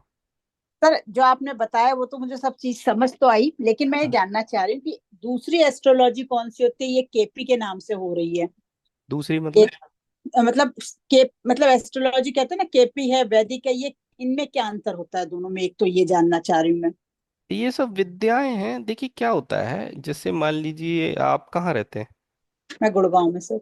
गुड़गांव में रहते, फॉर एग्जाम्पल मान लीजिए साउथ में रहता है कोई, ठीक है, हम्म। तो उसको हम्म। भोजन खाना होगा तो क्या बोलेगा? आई थिंक सापड़ बोलते हैं। ठीक है। ओके। मुझे खाना खाना होगा तो बोलेगा मेरे को भूख लगी, खाना दो। ठीक है। तो माध्यम भाषा बनती है, लेकिन भाषा के भी अलग अलग प्रकार होते हैं। ठीक है। ठीक है। हम्म। मतलब किसी चीज को हमें डिलीवर करना है, हमें अपना मैसेज डिलीवर करना है, तो हमें एक माध्यम की आवश्यकता है, दैट इज लैंग्वेज। ठीक लैंग्वेज है। के भी प्रकार हैं। साउथ हाँ। में बोल रहे हैं नॉर्थ इंडियन बिल्कुल। लैंग्वेज, पंजाबी में बोल रहे हैं, ठीक है। बिल्कुल। हाँ जी। उसी प्रकार से ज्योतिष एक विद्या है। वैदिक ज्योतिष तो एक नाम दे दिया गया, ठीक है, वैदिक अच्छा, ज्योतिष है ना, पराशर जी लेकिन की काम ज्योतिष है। दोनों एक ही जैसा करते हैं सर? काम सब करेंगे लेकिन सबके तरीके अलग अलग। ओके, जैसे न्यूमरोलॉजी में लूशो अलग है और वो अलग है। हाँ, वो नंबर के अच्छा, माध्यम से बताएंगे भाई। एक नंबर वहां पे अब नंबर के हिसाब से प्लेनेट बदल गए। एक ठीक है। नंबर सन हो गया, 2 नंबर मून हो गया, ठीक है, ठीक है सर। 4 नंबर राहु हो गया। अब यहाँ पर 4 नंबर हमारे लिए क्या है, चौथे नंबर की राशि है, कर्क राशि है। तो सब वही है, सबके ओके। बताने के तरीके के लिए अलग अलग माध्यम मीडियम बनाए गए हैं, ठीक है। ठीक है। तो उस ठीक है हिसाब से वो एस्ट्रोलॉजी अलग अलग प्रकार से बनाई गई है, ठीक है, लेकिन सर। सबकी आधारशिला जो है वैदिक एस्ट्रोलॉजी। सर, इसमें देखने के लिए किसी का भी चार्ट वगैरह जो हम बनाते करते हैं, हर हाल में हमको जो है किसी जिसका भी हम देख रहे हैं उसका डेट ऑफ बर्थ के साथ टाइम भी बहुत जरूरी है। बिल्कुल बिल्कुल। टाइम और की अगर सर, एक्यूरेसी इसमें बहुत इंपॉर्टेंट होती है, कृष्णमूर्ति पद्धति की सबसे बड़ी वीकनेस कह लीजिए। तो टाइम की एक्यूरेसी होना बहुत जरूरी, इसलिए हम बीटीआर भी पढ़ते हैं इसमें, है ना, कि टाइम सर की अगर टाइम एक्यूरेसी। नहीं हो तो हम किसी का दिन नहीं देख सकते? हाँ, टाइम नहीं है तो फिर कैसे देखेंगे आप, ये तो बड़ी दिक्कत की विषय है। फिर वो दूसरी विद्याएं, और सारी विद्याएं आती हैं, कोई हाथ हाँ के सर। पंजे से भी देख लेता है कई हाँ प्रकार नहीं। की विद्याएं हैं, हर चीज हाँ, का फिर तो सोल्यूशन है। हाँ न्यूमरोलॉजी वगैरह से देखते हाँ, करते हैं डेट सर। ऑफ बर्थ है, आप न्यूमरोलॉजी से देख सकते हैं, कई हाँ। प्रकार, इसीलिए इतनी सारी विद्याओं का ये फायदा है। हम्म। सर कुंडली भी देख सकते हैं, अगर कोई किसी का भी डेट ऑफ बर्थ नहीं है तो क्या? प्रश्न कुंडली के माध्यम से भी देख सकते हैं। हाँ, केपी में एक चीज बनाई गई है, होरारी, ठीक है। ओके। होरारी और प्रश्न कुंडली टू थिंग्स है ना, दो अलग अलग चीजें हैं। प्रश्न हम्म। कुंडली अलग होती है, होरारी कुंडली अलग होती है। फॉर एग्जाम्पल, आप मेरे पास आती, बोली सर मैं तो, मेरे को पता ही नहीं, मेरा 60s का जन्म है, 70, उस समय तो कोई रिकॉर्ड ही नहीं रखता था, ठीक है। बिल्कुल। हाँ सर, मैं उसी तो में से इसीलिए कह रही हूँ। तो आप आएंगे भाई, समस्या तो किसी के पास भी आ सकती है। तो बिल्कुल। मैं बोलूंगा कि आप एक काम करिए, 1 से लेकर 243 के बीच में एक नंबर बताइए। आप बोलेंगे सर 177 मेरा नंबर है, और वो वन हम्म। सेवेंटी सेवन से मैं एक चार्ट बना दूंगा, दैट इज होरारी चार्ट, है ना। वो सब हम पढ़ेंगे, ठीक आई है। थिंक बेसिक में नहीं है वो, एडवांस में, ठीक है। ठीक। तो वो चार्ट के बेस पे भी आप प्रेडिक्शन दे सकते हैं। सर मैं एक्चुअली मैं इसीलिए इसको जानना चाह रही हूँ, बाकी जैसे और न्यूमरोलॉजी वगैरह मैं करती हूँ, बट इसकी नॉलेज मेरी बिल्कुल जीरो थी, इसलिए मैं इसका बेसिक जानना चाह रही थी कि क्या नहीं नहीं, होता है। बड़ी ये अच्छी क्योंकि विद्या है, सुनते हैं, क्योंकि बहुत वास्तु में सुनते भी हैं ये बहुत, सारी एस्ट्रो चीजें। वास्तु और ये वो हिट थ्योरी, यहाँ पे के भी बहुत काम करती है। क्योंकि जब ये सब सुनते हैं तो लगता है कि भी जाने तो सही एक्चुअली ये कहा क्या जा रहा है। हाँ, नहीं सीखिए इसलिए। आप, ठीक है सर, थैंक विद्या यू। से सर जुड़े मैं यहाँ रहिए। पे थोड़ा सा ऐड करना चाहूंगा। हाँ करिए। अरुणा जी को ये बताना चाहूंगा कि मैंने भी बहुत सारे मतलब आप जैसे बता रहे हैं मैंने भी वैदिक सीखा है, केपी किया है मैंने दूसरे से, लेकिन सर के साथ में जुड़ा हूँ क्योंकि केपी का अनुभव सर का जो पहला क्लास था वो एकदम डिफरेंट था। नहीं नहीं, तो बताने अरुणा का जी तो आपको मैं, बहुत अच्छा है। हाँ बहुत बढ़िया है। और मैं हम्म। ये बताना चाहूंगा आपको कि ये इतना सिंपल मेथड है, केपी का जो सिंपल मेथड है। हाँ। देखो, हेलो। तो आप ये 3 क्लास को अगर आप दोबारा सुनिए और समझ लीजिए, और इसके थ्रू आप कोई भी जो भी प्रॉब्लम है जो आप नहीं समझ सकते उस चीज को भी आप सॉल्व कर सकते तो अब हमको हो, किसी आपको की बहुत डेट ऑफ डीप भी बर्थ, जाने की जरूरत नहीं डेट है। ऑफ बर्थ लेके हमको इसको इसमें भरा करेंगे तो अभी सब पढ़ेंगे चीजें। अपन ना आगे धीरे वो धीरे। तो सर ने बता दिया आपको, वो तो सर ने थोड़ा बताया सा, कि वर्डोरी के हाँ, थ्रू वो भी होता है। थोड़ा सा पेशेंस रखिए, अपन धीरे नहीं धीरे इलेक्शन नहीं, के मैं रिजल्ट बता। आने कैसे वो भी पता चल जाएगा आपको। हम्म, नहीं नहीं, मैं वो नहीं कह रही, मैं ये कह रही हूँ कि जैसे हम जो चार्ट बनाएंगे तो उसमें हम डेट ऑफ बर्थ और टाइम होगा तो हम उसके हाँ हिसाब से उन चीजों को भर के हाँ फिर हाँ हम जान लेते हैं हाँ कि वो कैसा है। हाँ हाँ, सब सीखेंगे, आप चिंता नहीं करिए। ठीक है सर। ठीक है सर, थैंक यू। आप नए हो ना, इसलिए उत्सुकताएं ज्यादा है आपके हाँ। लिए। वो थोड़ा सा, हाँ चलिए, सर। रतनदीप जी बताइए।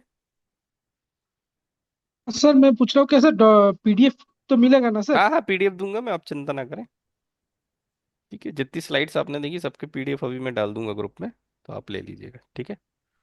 आगे की भी जो क्लासेस हैं उसके भी बन गए हैं इत्तेफाक से, तो वो भी मैं डिलीवर करूंगा, चिंता नहीं, जो जो है सब मिलेगा।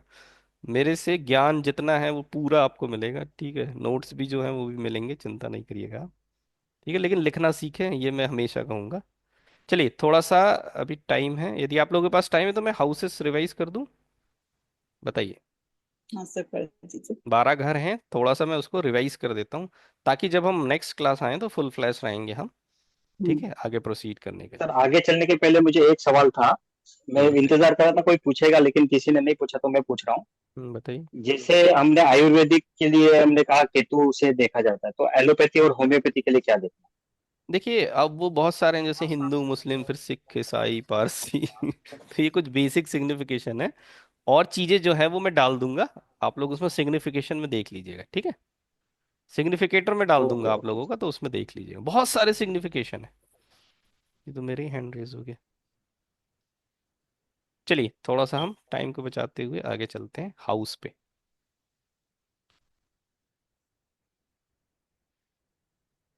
हाउस को एक बार रिवाइज कर देता हूँ, फिर अपन नेक्स्ट क्लास से कंटिन्यू रहेंगे। राधे राधे। थोड़ा सा मैं स्पीड में इसलिए पढ़ा रहा हूँ, ये एक रिवीजन है, ठीक है, वरना ये 3 क्लासेस हैं आपकी, ठीक है। मैं एक बार फिर से वो तीनों वीडियोस भी डाल दूंगा और आज का वीडियो भी डाल दूंगा, है ना, तो आपके पास बहुत सारा समय है अभी रिवाइज करने के लिए।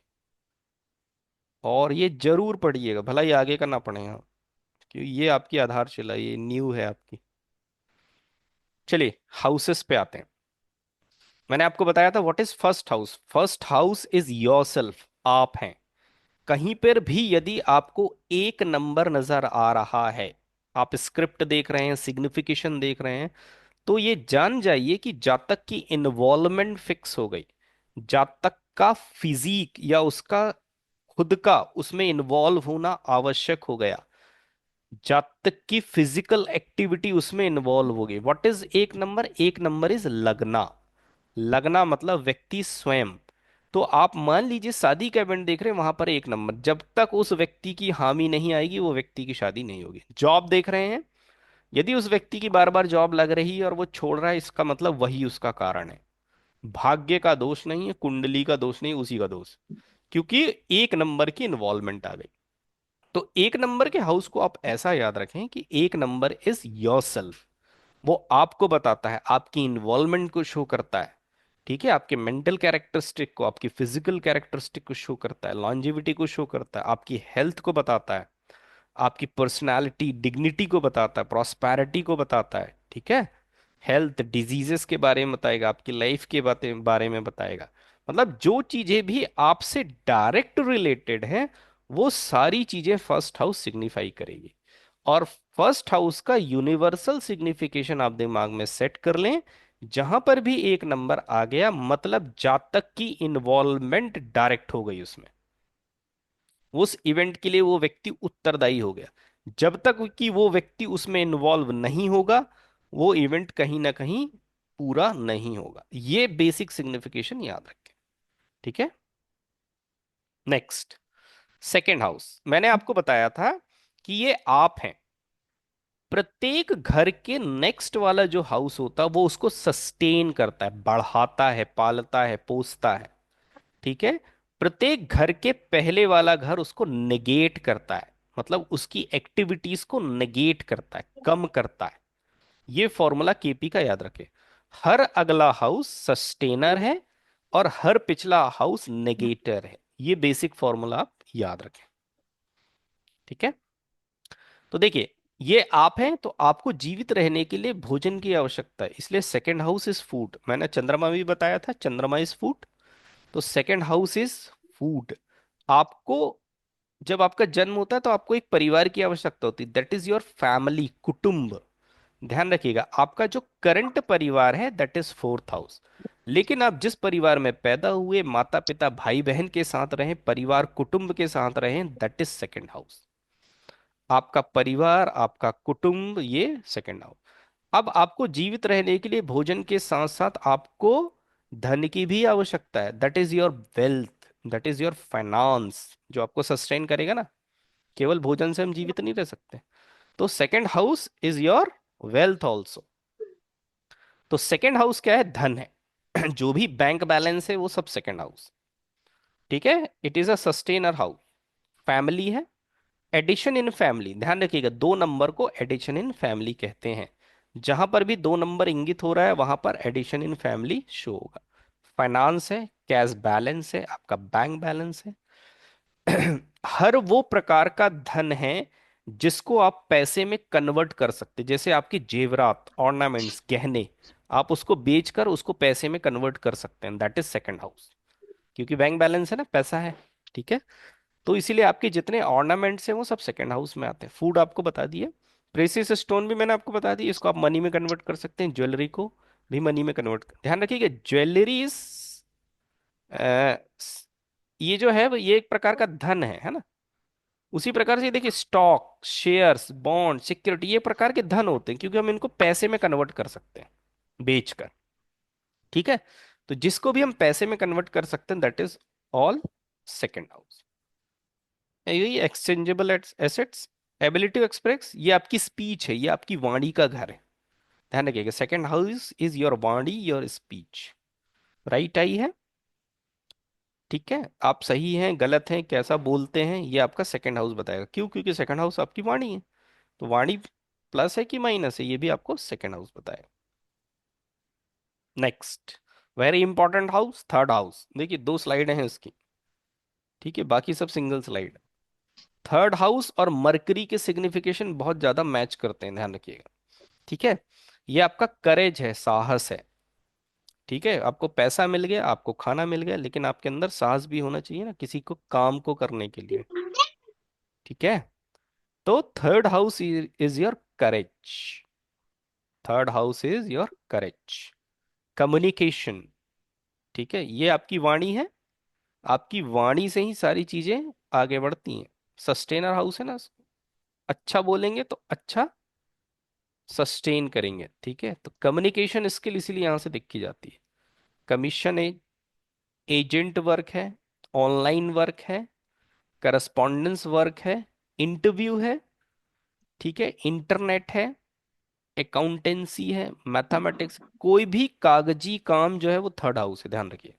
कोई एग्रीमेंट साइन कर रहे हैं थर्ड हाउस से, इवन रजिस्ट्री करा रहे हैं तो वो भी एक प्रकार का एग्रीमेंट है, वो भी थर्ड हाउस से। इंटरव्यू देने जा रहे हैं थर्ड हाउस से, इंगेजमेंट करने जा रहे हैं थर्ड हाउस से, एक प्रकार का कॉन्ट्रैक्ट है ना। तो सारी चीजें जो कॉन्ट्रैक्चुअल होती है, जहां डॉक्यूमेंटेशन होता है, that all are the third house. Agency work, brokerage, ठीक है, ऑथर, राइटर, डॉक्यूमेंटेशन, ध्यान रखिएगा third house is documentation. Away from home, घर से दूर, शॉर्ट डिस्टेंस, देखिए ये छोटी मोटी दूरियां हैं, 2 4 10 किलोमीटर अपने शहर में आते जाते हैं ना, दैट इज। उससे बड़ी दूरी जो होती है वो नाइन्थ हाउस होती है, दिल्ली से कलकत्ता चले गए, कलकत्ता से बॉम्बे चले गए, अब आप देश से बाहर चले गए, दैट इज ट्वेल्थ हाउस। तो 3 प्रकार की दूरियां हम तय करते हैं। पहली छोटी मोटी दूरियां, that is third house, short travel. फिर एक राज्य से दूसरे राज्य में हम मूव करते हैं, दैट इज नाइन्थ हाउस। जब हम अपना देश छोड़ के बाहर चले जाते हैं, दैट इज ट्वेल्थ हाउस। तो 3 प्रकार की यात्राएं हम जीवन में करते हैं, third house, ninth house, twelfth house. इसलिए 3 9 12 आता है तो हम विदेश चले जाते हैं। Short distance travel, short journey. Loss of mother क्यों है? क्योंकि देखिए ये माता का घर है और उसके पहले वाला घर उसके नेगेशन को शो करता है, तो ये लॉस ऑफ मदर है।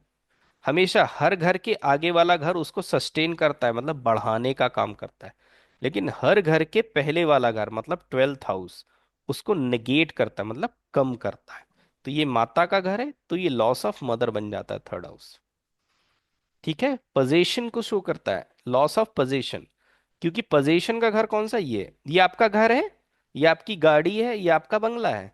तो ये मेरी क्यों है? क्योंकि इस पे मेरा पोजीशन है। ये घर मेरा क्यों? क्योंकि इस पे मेरा पोजीशन, आधिपत्य है। ठीक है, तो इसका नेगेशन इज थर्ड हाउस, इसीलिए loss of position. Sale, that is third house. Purchase क्या है? Fourth house. सेल क्या है? Third house. मेंटल इंक्लाइनेशन, ठीक है, किसी चीज के प्रति झुकाव, दैट इज थर्ड हाउस।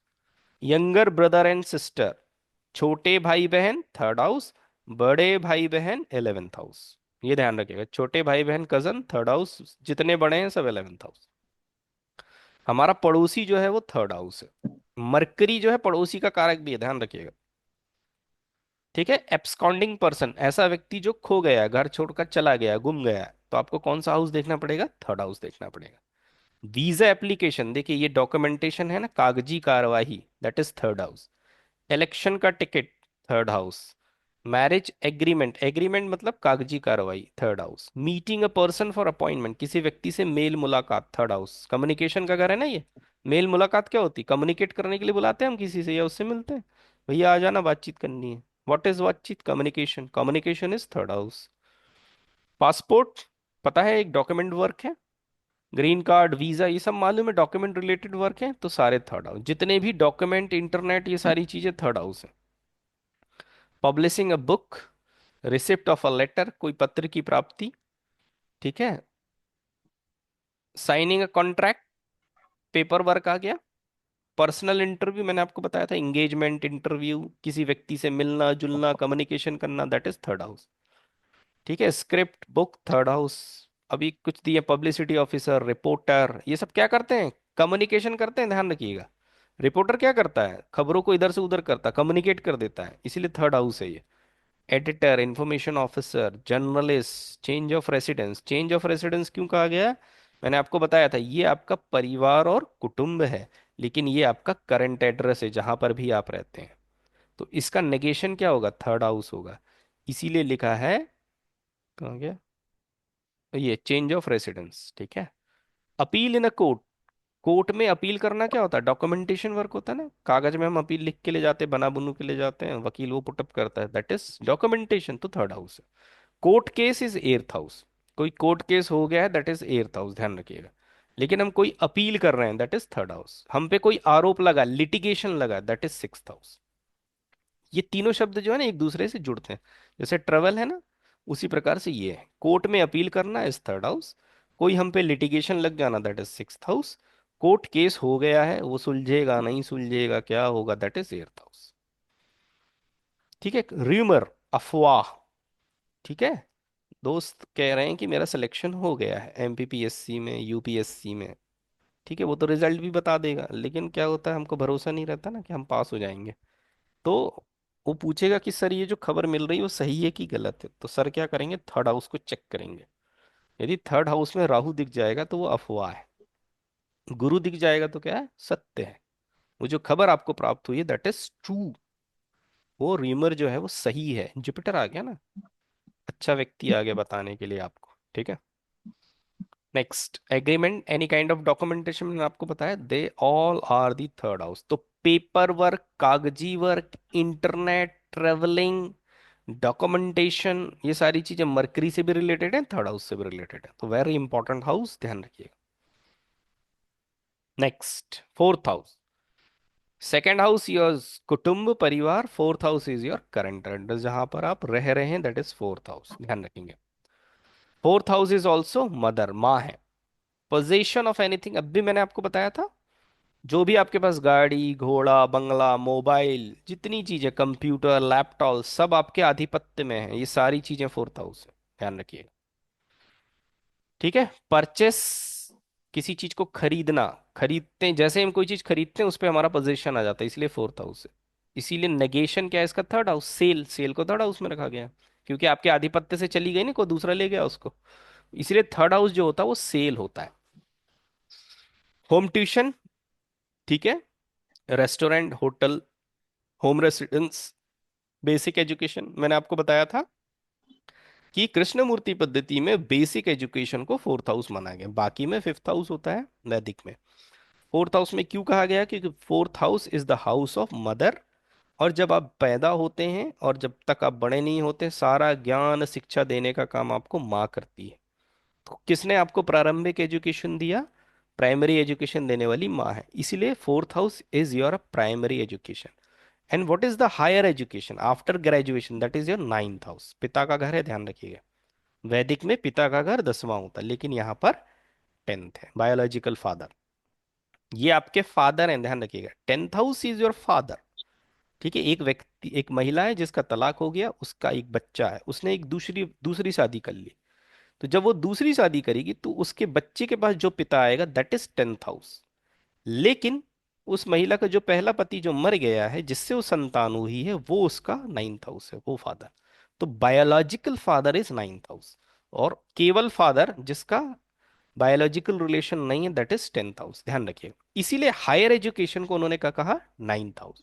जैसे ही आप घर से बाहर निकलने लगते हैं, कॉलेज जाने लगते हैं, तो पिताजी आपको कंट्रोल करना शुरू कर, बेटा ये नहीं करना, बेटा वो नहीं करना, यहाँ मत जाना, ये पढ़ो ये वो पढ़ो। तो आप पिता से कनेक्ट हो गए, इसलिए उन्होंने हायर एजुकेशन को 9th हाउस में रखा है, ठीक है। तो your primary education up to graduation in India, that is fourth house. Master degree कर रहे हैं कोई सी भी, that is higher education 9th house.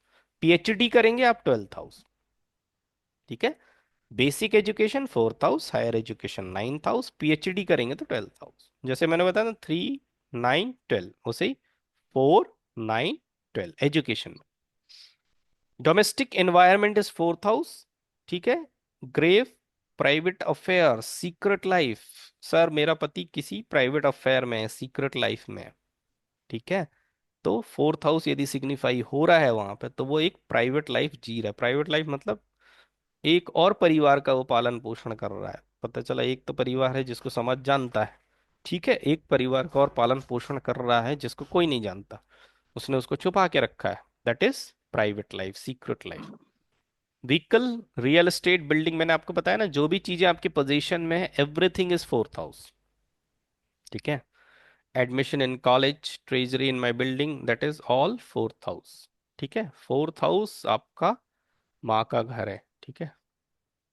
माँ का घर मतलब मदर है, माँ का घर मतलब ये नहीं सोचिए नानी का घर है, ठीक है। 5th हाउस, 5th हाउस क्या है? 5th हाउस इज प्रोजेनी, ध्यान रखिएगा। गर्भ धारण करना ये स्त्री का कार्य है, इसलिए जब भी हम चाइल्ड बर्थ देखते हैं तो हमारे लिए 5th हाउस इंपॉर्टेंट हो जाता है। और पुरुष में केवल 11th हाउस देखा जाता है, ये ध्यान रखिएगा। जब भी चाइल्ड बर्थ का केस आएगा तो महिला की कुंडली देखना अनिवार्य हो जाए, क्योंकि गर्भ धारण कार्य काम करती महिला, ना कि पुरुष। पुरुष में केवल आपको 11th हाउस देखना है कि वो पिता बनने योग्य है कि नहीं। तो 5th हाउस इज प्रोजेनी और चाइल्ड बर्थ के लिए इंपॉर्टेंट है। लव अफेयर, ठीक है।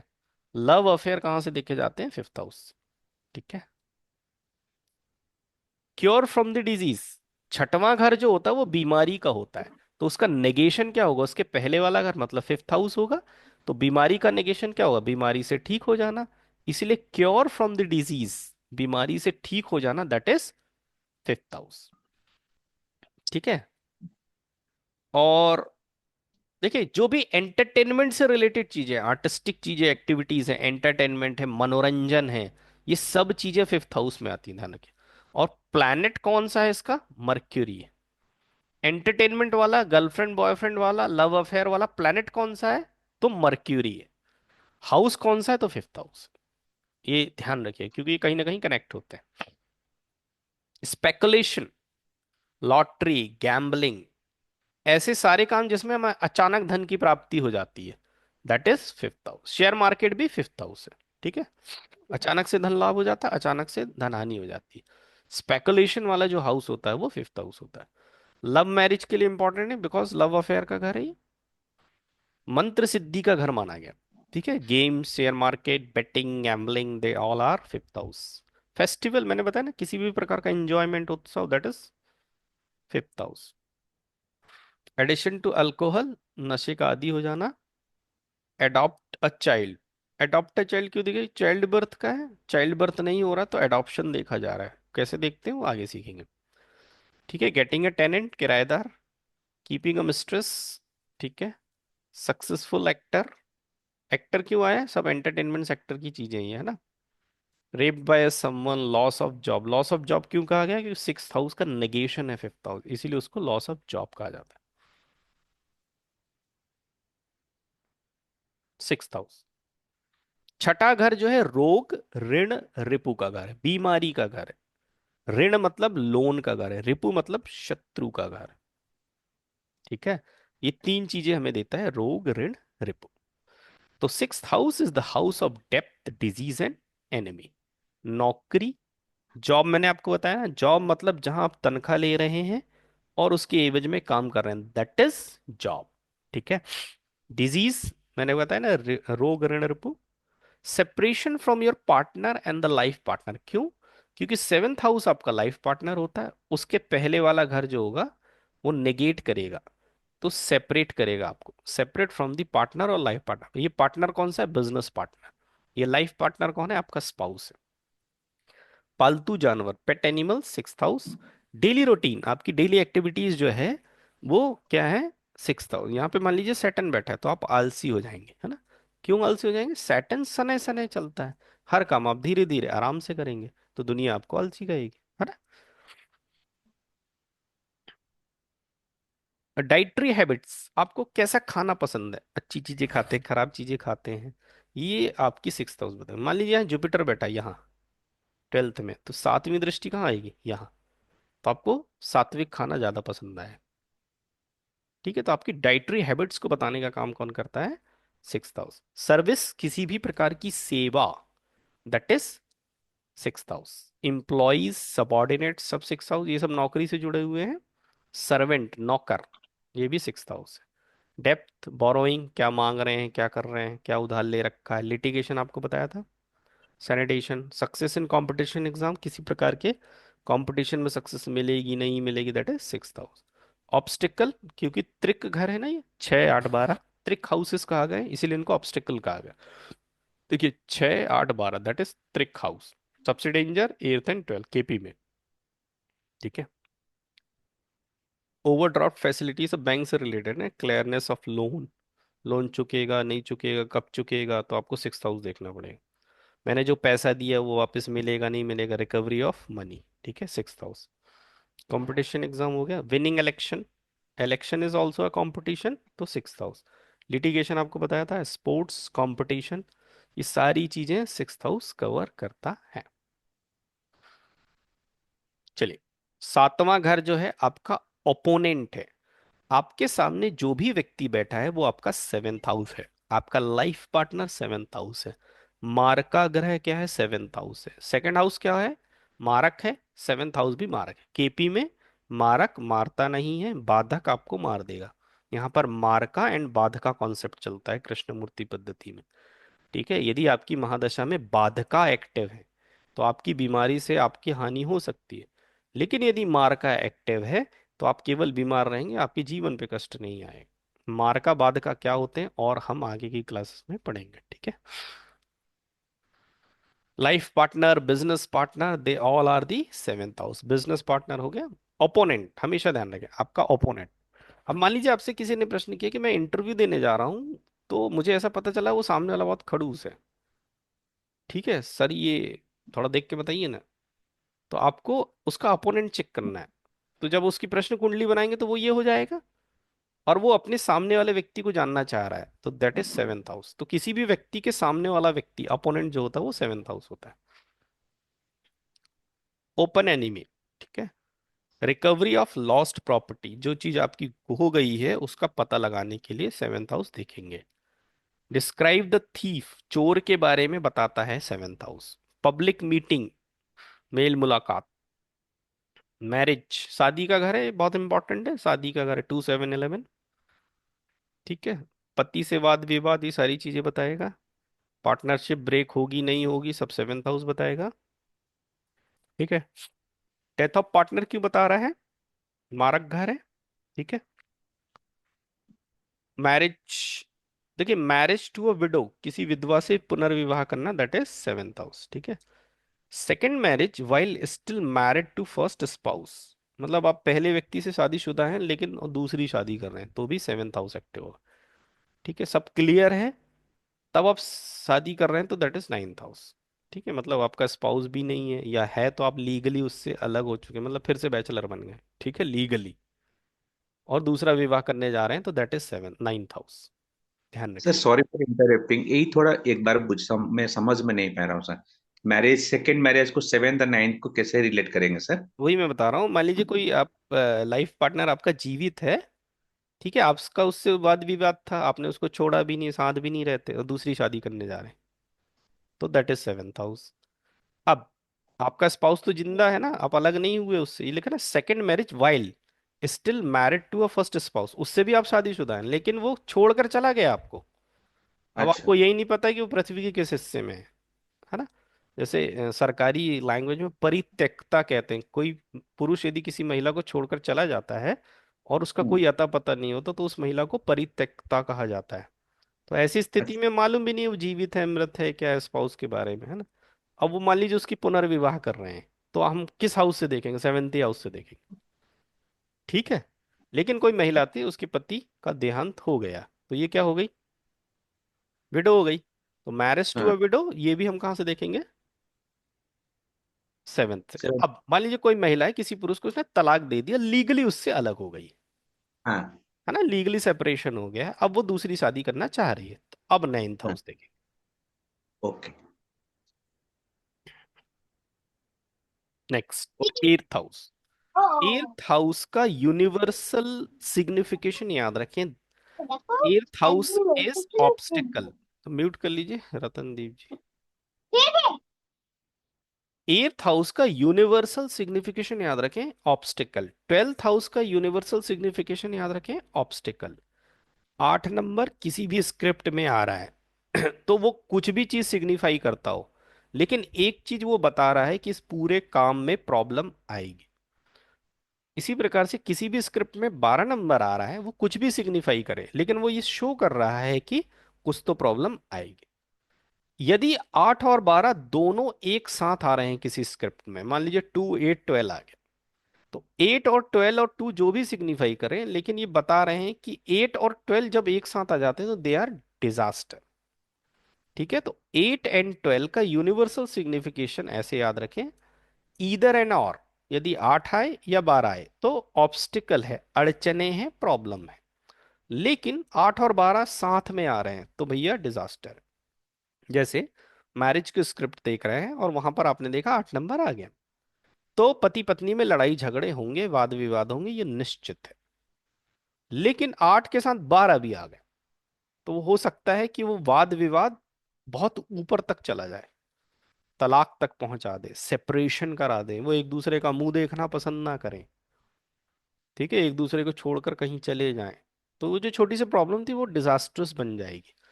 तो 8 एंड 12 का एक यूनिवर्सल सिग्निफिकेशन केपी एस्ट्रोलॉजी में आप याद रखें। वैदिक में त्रिक भावा कहें 6 8 12 को, जिसमें से खतरनाक 8 और 12 है। और क्या सिग्निफिकेशन होते हैं एर्थ हाउस के, देखिए। एर्थ हाउस जो है वो अनअर्न्ड मनी है, ऐसा पैसा जिसके लिए आप मेहनत नहीं करते।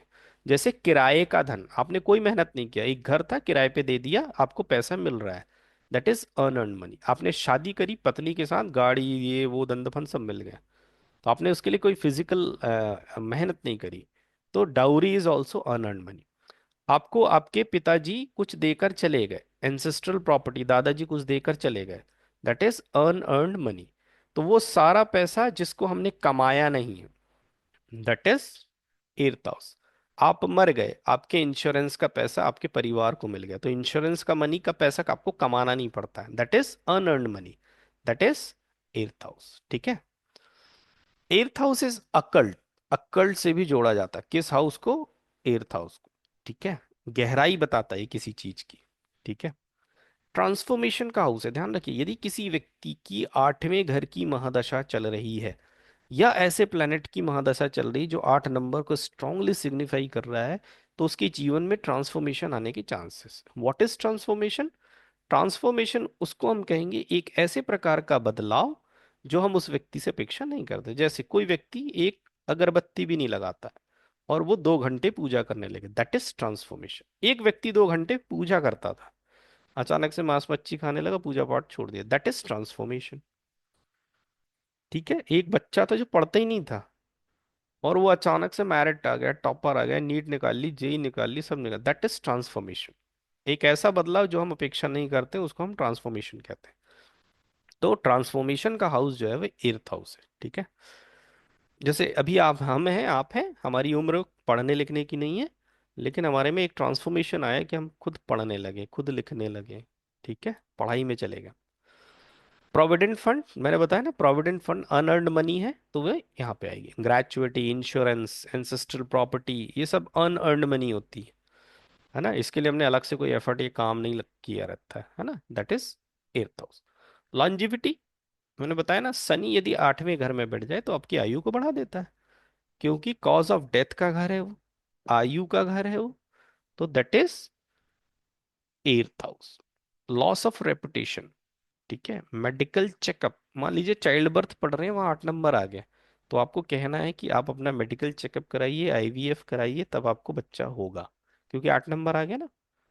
ठीक है, break in higher education, education के लिए 8 नंबर बहुत खतरनाक होता है, ये दिमाग में सेट रखिएगा आप। जब आप एजुकेशन पढ़ेंगे तब भी मैं आपको बताऊंगा। ठीक है, कोर्ट केस मैंने आपको बताया था, 3rd नंबर का जो घर है वो अपील है, 6 नंबर का घर जो है वो लिटिगेशन है, और 8th नंबर का घर कोर्ट केस।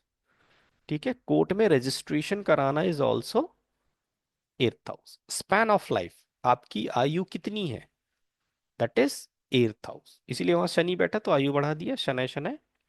टैक्सेशन का घर है, माइनिंग का घर है, रिसर्च का घर है, सीए का घर है, अकाउंटेंसी का घर है, सब क्या है, eighth house. Committing rape, that is eighth house. Depression, disappointment, ठीक है, ऑब्स्टेकल, मिसफॉर्च्यून। मिसफॉर्च्यून क्यों, नाइन्थ हाउस का नेगेशन है एट्थ हाउस, ठीक है। रिसीविंग डाउरी, ये तो आपको बता दिया। फाइलिंग का कोड पता है। गेटिंग हिडन ट्रेजर, छुपा हुआ धन, ये गहराइयों का घर है एट्थ हाउस, ठीक है। तो कोई चीज छुपा के हम कहाँ रखते हैं, बहुत अंदर अंदर रखते हैं ना, इसीलिए लिखा हुआ है गेटिंग हिडन ट्रेजर, ठीक है, छुपा हुआ धन। गिविंग डाउरी, सुसाइड, ठीक है, सर्जरी, ऑपरेशन, ठीक है, वेल्थ ऑफ स्पाउस। देखिए ये आप है, देखिए ये आप है, ये आपकी वेल्थ है, फाइनेंस है। तो आपका स्पाउस क्या है, जो आपके सामने है, ये आपका स्पाउस है। तो स्पाउस के लिए सेकंड हाउस कौन सा होगा, ये। तो इसीलिए जो 8 नंबर का घर जो होता है वो आपके लाइफ पार्टनर का, आपके बिजनेस पार्टनर का वेल्थ बताता है। क्यों, क्योंकि सेकंड हाउस क्या होता है, वेल्थ होता है, ठीक है। तो ये सेकंड हाउस जो है, मतलब आपका एर्थ हाउस, आपका एर्थ हाउस जो है वो आपके स्पाउस के, लाइफ पार्टनर के, बिजनेस पार्टनर के वेल्थ के बारे में बताया। यही हम पढ़ेंगे भावत भाव सिद्धांत में, और कुछ नहीं है, ठीक है। नाइन्थ हाउस, देखिए मैंने आपको बताया था, ninth house is the house of father, पिता का घर है, बायोलॉजिकल फादर। हायर एजुकेशन है, माँ प्राइमरी एजुकेशन, पिता हायर एजुकेशन। एस्ट्रोलॉजर, मैं क्या बहुत अच्छा एस्ट्रोलॉजर बन पाऊंगा, नाइन्थ हाउस का घर क्या सिग्निफाई कर रहा है, क्या वो 4 5 9 सिग्निफाई कर रहा है, 4 5 2 सिग्निफाई कर रहा है, 4 8 12 सिग्निफाई कर रहा है, वो आपको बताएगा कि आप कैसे एस्ट्रोलॉजर बनेंगे, ठीक है। लॉन्ग जर्नी मैंने आपको बता दिया है, विजडम देता है, ठीक है। ये देखिए धर्म कर्म का घर है, नौवां घर, ध्यान रखिएगा, जुपिटर की नौवीं दृष्टि, ठीक है, धर्म कर्म का ग्रह है ये।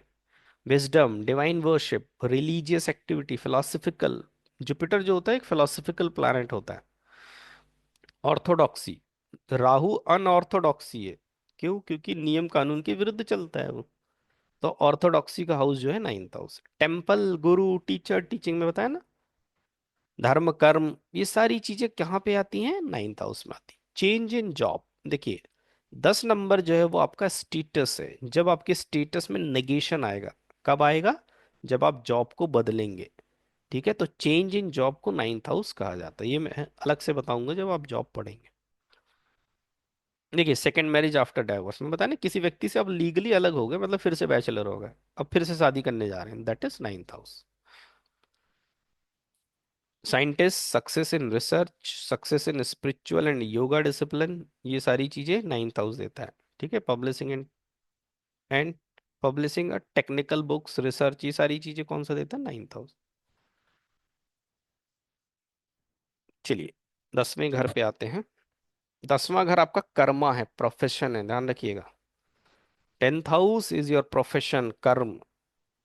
10th house is your status, ध्यान रखिएगा, ये बहुत इंपॉर्टेंट हाउस है, ये आपके स्टेटस को बताता है, जो भी शब्द स्टेटस से रिलेटेड है सब 10th हाउस में आएंगे। रिकग्नाइजेशन, आपकी पहचान, आपका स्टेटस ही आपकी पहचान है। कर्मा है, प्रमोशन है, ठीक है, आपका प्रोफेशन है, आपके पर्क्स हैं, आपको क्या मिल रहा है, ये भी आपका स्टेटस बताता है ना। 1 लाख की सैलरी बोल दीजिए, 10 हजार की सैलरी बोल दीजिए, वो भी स्टेटस को शो करती है, ठीक है। ब्रेकिंग एग्रीमेंट, देखिए 11 नंबर शादी में आता है, 2 7 11, तो 11 नंबर एक प्रकार का लीगल बंधन होता है, जिसके तहत दो व्यक्ति एक साथ रहना शुरू करते हैं, जिसको हम पति पत्नी कहते हैं। तो उसका नेगेशन जो होगा वो 10th हाउस होगा। इसीलिए किसी भी प्रकार के लीगल एग्रीमेंट के ब्रेक होने को 10th हाउस से कंपेयर किया जाता है। लॉर्डशिप, ऑनर, डिग्निटी, ये सब स्टेटस के शब्द हैं, ध्यान रखिए। ऑनर, डिग्निटी, लॉर्डशिप मतलब मालिकाना हक। पब्लिक एस्टीम, ठीक है, पब्लिक के बीच में आपकी क्या इमेज है, ये भी स्टेटस है। नेम एंड फेम, ये भी स्टेटस है, मैं बताया ना, सब स्टेटस से रिलेटेड जितने शब्द आएंगे सब 10th हाउस है। पावर, प्रेस्टीज, रैंक, ये सब स्टेटस के शब्द हैं। रेपुटेशन, ये भी स्टेटस का शब्द है। एम्बिशन, अथॉरिटी देता है, ध्यान रखिएगा, अथॉरिटी सिर्फ देने वाला प्लैनेट सन है, और हाउस कौन सा है, 10th हाउस, ठीक है। Appointment, honour from the government, government से सम्मान प्राप्त होना, स्टेटस, 10th हाउस। ठीक है, career in politics, 10th house is very important. ठीक है, politics as a profession, 10th house. Getting an award, ये भी क्या है, आपका स्टेटस है, प्राइज मिलना, अवार्ड मिलना। ठीक है, फेमस एस्ट्रोलॉजर, कर्म में भी आपके अब एस्ट्रोलॉजी आ गया, 10 नंबर क्या है, कर्मा है। तो आप एक फेमस एस्ट्रोलॉजर बन सकते हैं। क्यों बन सकते हैं? क्योंकि स्टेटस को शो कर रहा है 10 नंबर। तो एस्ट्रोलॉजी के साथ साथ स्टेटस भी जुड़ गया। तो जब स्टेटस कब जुड़ेगा भैया? जब आप फेमस होंगे, आपका ज्ञान प्रसिद्ध होगा, ठीक है, आपकी फीस ज्यादा होगी, तो you are a famous astrologer. Retirement को शो करता है।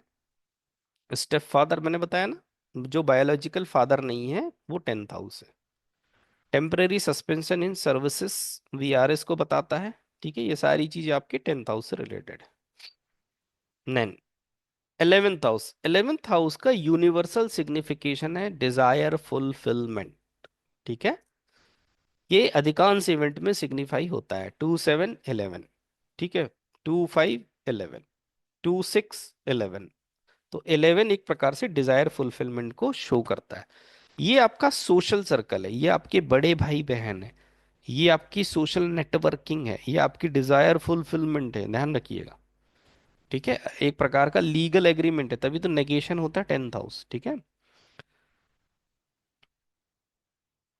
इसको गेन का हाउस कहा जाता है। ठीक है, डिजायर फुलफिलमेंट का हाउस कहा जाता है, एग्रीमेंट कहा जाता है, लीगल मनी, जो आप वैध तरीके से पैसे कमाते हैं, that is 10th house. Victory, Vijay, friend, बताया ना, दोस्त यार, सोशल सर्कल, ये सब उसी में आता है, सोसाइटी, कम्युनिटी। ठीक है, आपके well wisher, Elder brother and sister. Quality of a married life, देखिए कोई व्यक्ति आपसे शादी के विषय में प्रश्न करता है, मेरा पति कैसा होगा, मेरी पत्नी कैसी होगी, मेरा लाइफ पार्टनर कैसा होगा, क्या वो नौकरी करेगा, क्या वो नौकरी नहीं करेगा, क्या वो प्राइवेट करेगा, क्या वो सरकारी करेगा, क्या वो काला होगा, क्या वो पीला होगा, सब 7th हाउस। लेकिन यदि उसने आपसे प्रश्न किया, मेरी शादी हो गई, क्या मेरी मैरिड लाइफ अच्छी होगी कि खराब होगी, दैट इज 11th हाउस। ठीक है, तो quality of married life is 11th house, इसका मीनिंग ये है। हायर पोजीशन इन पॉलिटिक्स, ठीक है, देखिए ये पॉलिटिक्स का घर है, ये नेक्स्ट हाउस है, सस्टेन करेगा उसको। तो higher position in politics, loan recovery, ठीक है, वैकेटिंग बाय ए टेनेंट, मतलब किराएदार द्वारा जगह खाली कराना। ठीक है, last 12th house. What is 12th house? 12th house पहले घर से चले और आखिरी घर में पहुंच गए। पहला घर क्या था? शरीर था। आखिरी घर क्या है? मोक्ष, शरीर को त्याग दो। ठीक है, तो मोक्ष का घर है ये 12th हाउस। ठीक है, फ्रीडम है, सारी चीजों से मुक्त। गुरु वहां बैठ जाए तो ये सिग्निफाई करता है कि आपको मोक्ष की प्राप्ति हो सकती है, क्योंकि गुरु को जीवा माना गया है। ठीक है, 12th हाउस इज लॉस। ठीक है, एक नंबर आप है और उसका नेगेशन 12th हाउस है, तो आपके शरीर का नेगेशन शो कर रहा है। ठीक है, उसको लॉस कहा जाता है।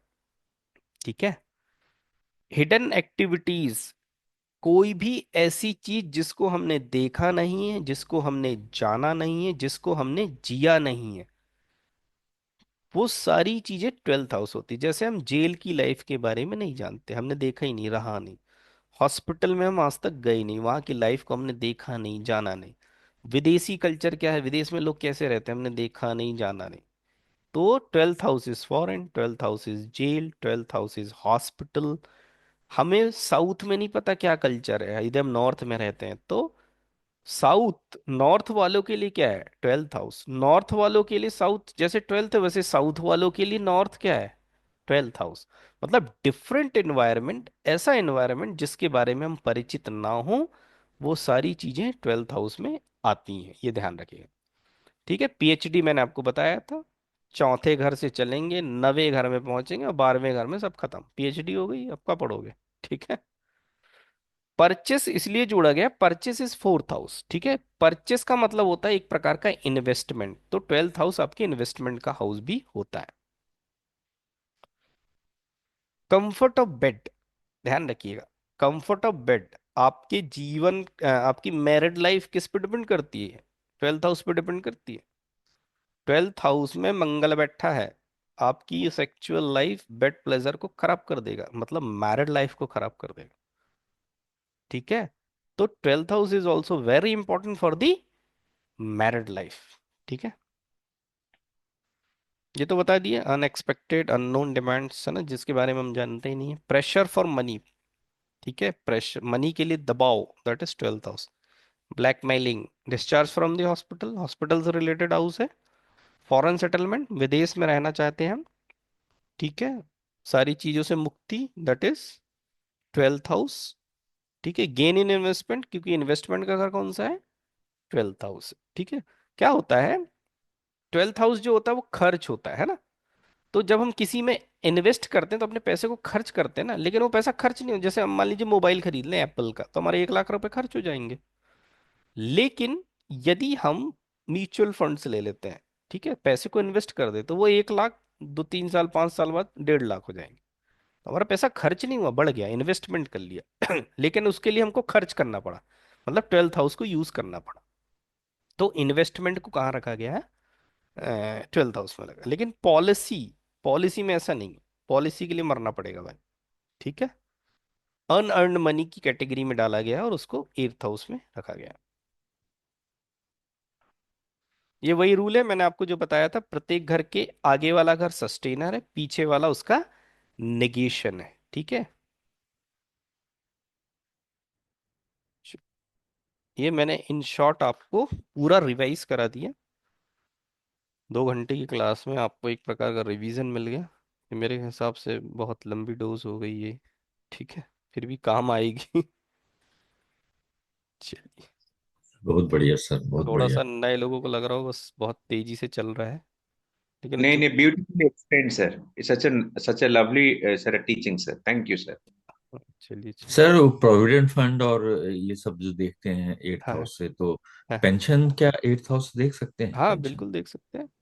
देख सकते बिल्कुल बिल्कुल, बैठे बैठाए पैसा मिलेगा ना फिर तो, हैं? जी हमको जी उसके जी। लिए फिजिकल एक्टिविटीज नहीं करना पड़ेगा लेकिन 30-40 साल तो काम किए हम उसके लिए। वो तो सब इनडायरेक्ट जी जी वो जी जी। इनडायरेक्ट है, हाँ। जी जी, पेंशन के लिए भी, हम्म। पत्नी के धन के लिए भी, पति या पत्नी के धन के लिए। हाँ हाँ हाँ। चलिए, और किसी का कोई प्रश्न है तो बताइए। मौसमी मैडम समझ में आ रहा है? कुछ लोग एकदम फ्रेशर हैं, जैसे अरुणा मैडम ने बताया, आई थिंक मौसमी मैडम भी फ्रेश है। चलिए, अनम्यूट नहीं हो रही है। किसी को कोई भी प्रॉब्लम हो, कोई भी प्रश्न हो, बीच में हैंड रेस कर सकते हैं ना, ऐसा नहीं है, हैंड रेस कर लीजिए आप, कहीं भी पूछ सकते हैं। प्रीतम मजूमदार जी, समझ में आ रहा है? सर जी, आप हाँ जी हमको पूछ सर। रहे हैं? हाँ मैडम, आपसे पूछ रहे हैं। हाँ हाँ हाँ, समझ में आ रहा है। हाँ आपका पढ़ाने का स्टाइल बहुत अच्छा है, तो धीरे धीरे आप बोलते हैं, अच्छा, सीखते मेरे को हैं, ऐसा लगता है अच्छा मैं है। बहुत फास्ट बोल रहा हूँ नहीं नहीं, बट एक्चुअली है, आप फर्स्ट नहीं बोलते हैं, लेकिन जो आप टाइम लेते हैं, धीरे धीरे समझ हम लोगों को समझ में आता है। नहीं नहीं, चलिए, समझ में आने से मेन उद्देश्य है ज्ञान डिलीवर हो जाए ना, डिलीवर तभी होगा जब हाँ, समझ में आएगा। वो थोड़ा सा नंबर का थोड़ा याद रखना हाँ देखिए, जरूरी है, लॉटरी जो ये प्रश्न सीख डाला है सकते ना हैं। संजीव सर ने, लॉटरी जो है वो क्या है, एक प्रकार का स्पेकुलेशन है। आपने लॉटरी खरीदी और अचानक से करोड़पति बन गए, तो स्पेकुलेशन वाली एक्टिविटीज 5th हाउस में आएगी, उसको हम 8th हाउस से कनेक्ट नहीं करेंगे। जिसमें हमें अचानक से पैसा प्राप्त हो जाए, अनसर्टेन प्राप्त हो जाए, वो सारी एक्टिविटीज स्पेकुलेशन में आ जाएंगी और वो 5th हाउस में चली जाएंगी। ठीक है, शेयर मार्केट को भी 5th हाउस में ही रखा गया। सर अगर ब्लॉकेज मनी को जानना है तो कौन सा उसको जानना है? किसको? कहीं पे भी पैसा फंस की रहा है। पढ़ेंगे पढ़ेंगे, फाइनेंस पढ़ेंगे, चिंता नहीं करिए। Okay okay. हाँ, सब फाइनेंस टॉपिक आएगा वहां पे पढ़ेंगे। गुरुजी, अभी जो हम लोग क्लास कर रहे हैं, ले रहे हैं, ये क्या बुध है या क्या है मतलब? गुरु? ज्ञान जो फ्लो हो रहा है, आप बताइए ना, ज्ञान जो इतने बट सारे रहा है, सिग्निफिकेशन पढ़ लिए। तो लगता है ज्ञान ज्ञान बट रहा हाँ, है तो। ज्ञान ज्ञान नॉलेज, मैं आपको नॉलेज डिलीवर, आप सब जानते हैं यहाँ जितने बैठे हैं ना, सब जानते हैं। तो मैं एजुकेशन नहीं दे रहा हूँ, मैं आपको कोई डिग्री नहीं दे रहा हूँ, ठीक है, मैं आपको नॉलेज डिलीवर कर रहा हूँ। तो यहाँ जुपिटर एक्टिव, माध्यम राहु है। देखिए, ऐसे ऐसे कनेक्ट करते हैं, माध्यम हमारा राहु है। वाई जी Rahu? Computer, laptop, mobile, internet, they are Rahu. यार ठीक है, कलयुग को राहु चला रहा है। गोल चीजें राहु होती हैं, हर चीज में मोटर लगी है, बिना मोटर के कोई चीज नहीं चलती। ठीक है, बिना इंटरनेट के आज की देश में कोई ऑपरेटर्स कोई चीज नहीं चल रही। कंप्यूटर, लैपटॉप, मोबाइल, हर एक इंस्ट्रूमेंट में राहु है। कलयुग का प्लैनेट है राहु। जो जो दुख पीड़ा मिल रही है सैटर्न है। ठीक है, और जो हमारे पास आजादी है that is Jupiter. Free will is Jupiter. ठीक है, आपकी अच्छा। आजादी जुपिटर है, आपको जो कर्मों का फल मिल रहा है सैटर्न है। और जो इस कलयुग में घूम रहे हैं डिजायर मटेरियलिस्टिक चीजों के पीछे भागना इज राहु। ठीक है, जी। और जब अध्यात्म की तरफ घुस जाते हैं तो केतु। ठीक है, ये ऐसे तो सिग्निफिकेशन ऐसे याद रखिए, आपको बहुत मजा आएगा। केतु में कुछ सर बुराई भी वेनस है भी क्या? होगा ना जी। सर? हाँ मैडम। मटेरियलिस्टिक वेनस भी तो होगा ना सर, शुक्र? हाँ, वीनस तो लग्जरी है, जीवन का लग्जरी है। हाँ, सर क्या केतु बोल में रहे हैं कुछ सर? बुराई भी है? नहीं बुराई तो ना? सब में है ना। अच्छा अच्छा अच्छा। हाँ, बुराई तो अब जुपिटर कैंसर दे देता है, बताइए। ओह अच्छा अच्छा। अनकंट्रोल ग्रोथ दे रहा है टिश्यूज की। वही बताया ना, इसलिए तो कृष्णमूर्ति जी ने वैदिक को और नाड़ी ज्योतिष को बहुत स्मार्टली यूज किया है। लेकिन क्रिटिसाइज करके किया, ये एक अच्छी चीज मेरे को नहीं लगती। ठीक है, क्रिटिसाइज करके किया है, क्रिटिसाइज अच्छा। करके उसको यूज किया है। अरे, ओह अच्छा। विनय सर का भी सन कहाँ बैठा है? लग्न में बैठा है। गुप्ता जी का भी सन लग्न में बैठा है, दोनों के फल अलग है। तो वैदिक में क्या होता है, हम उस लेवल तक पहुंच नहीं पाते, लेकिन सर दोष कृष्णमूर्ति हम जी का वैदिक को कुछ दे देते हैं। बैकग्राउंड बताइए सर, कृष्णमूर्ति गुरु जी का कुछ बैकग्राउंड बताइए। तो कृष्णमूर्ति जी, फिजिक्स फिजिसिस्ट थे या हाँ, इंजीनियर थे? फिर वो फिजिक्स के प्रोफेसर थे। जी। है ना, उनका एस्ट्रोलॉजी पे जब ध्यान आया, और उन्होंने जो कस्पल सबलॉट थ्योरी जो कहें ना, तो वो उन्होंने वो गणेश जी की उपासना करके वो सिद्धि प्राप्त करके फिर कस्पल थ्योरी लाई।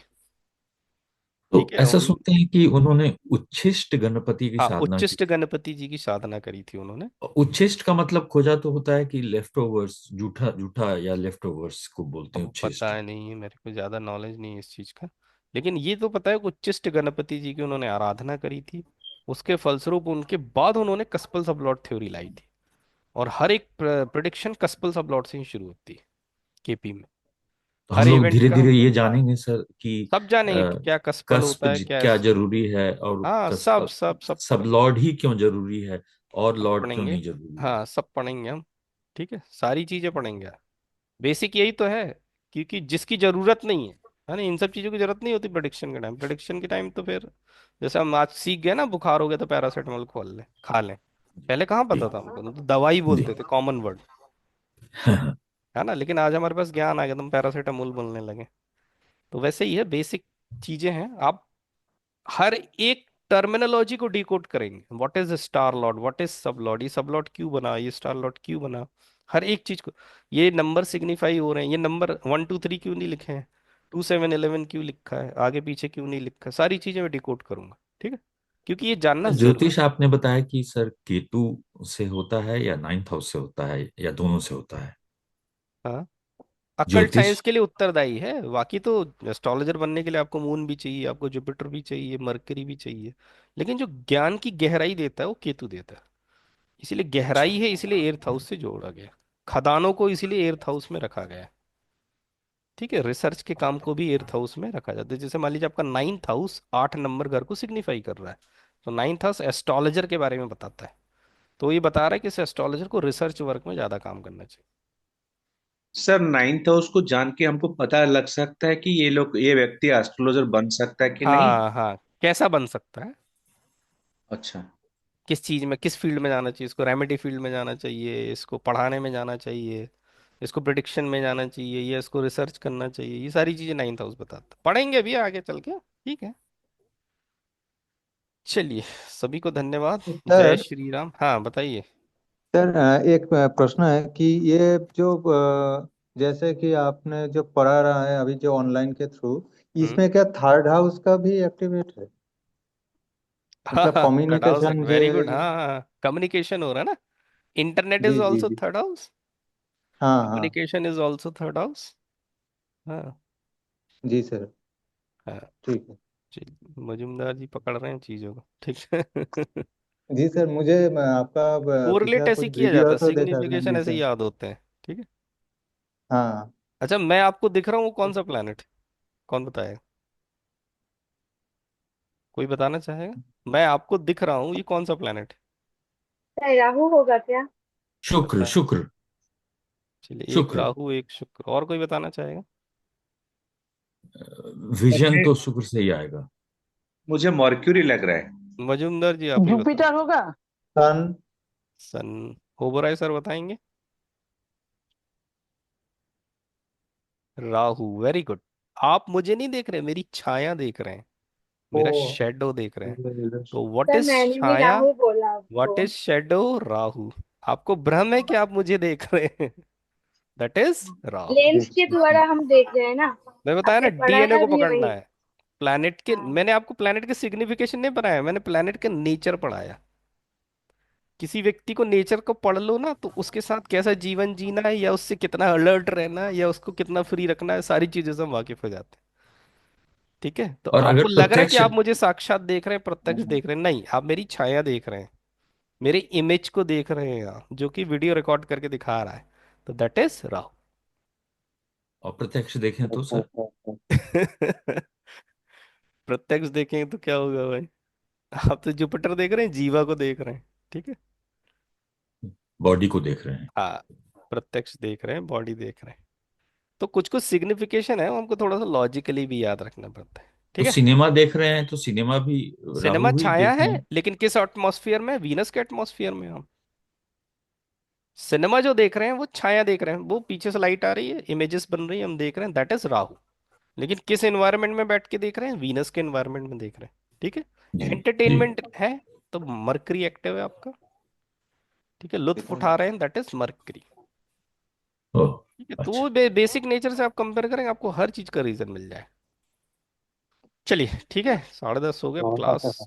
लॉजिकली है ये, बहुत सभी अच्छा को लगा। धन्यवाद, जय श्री राम, हैप्पी बहुत दिवाली। Radhe Radhe exciting, sir. ठीक है, thank you sir. Happy Diwali बहुत। अब अपन सर। नेक्स्ट वीक मिलेंगे। ठीक है। हैप्पी दिवाली। चलिए, हैप्पी सभी दिवाली। को happy Diwali. Happy Diwali. Happy Diwali sir. जी, धन्यवाद। Thank you sir.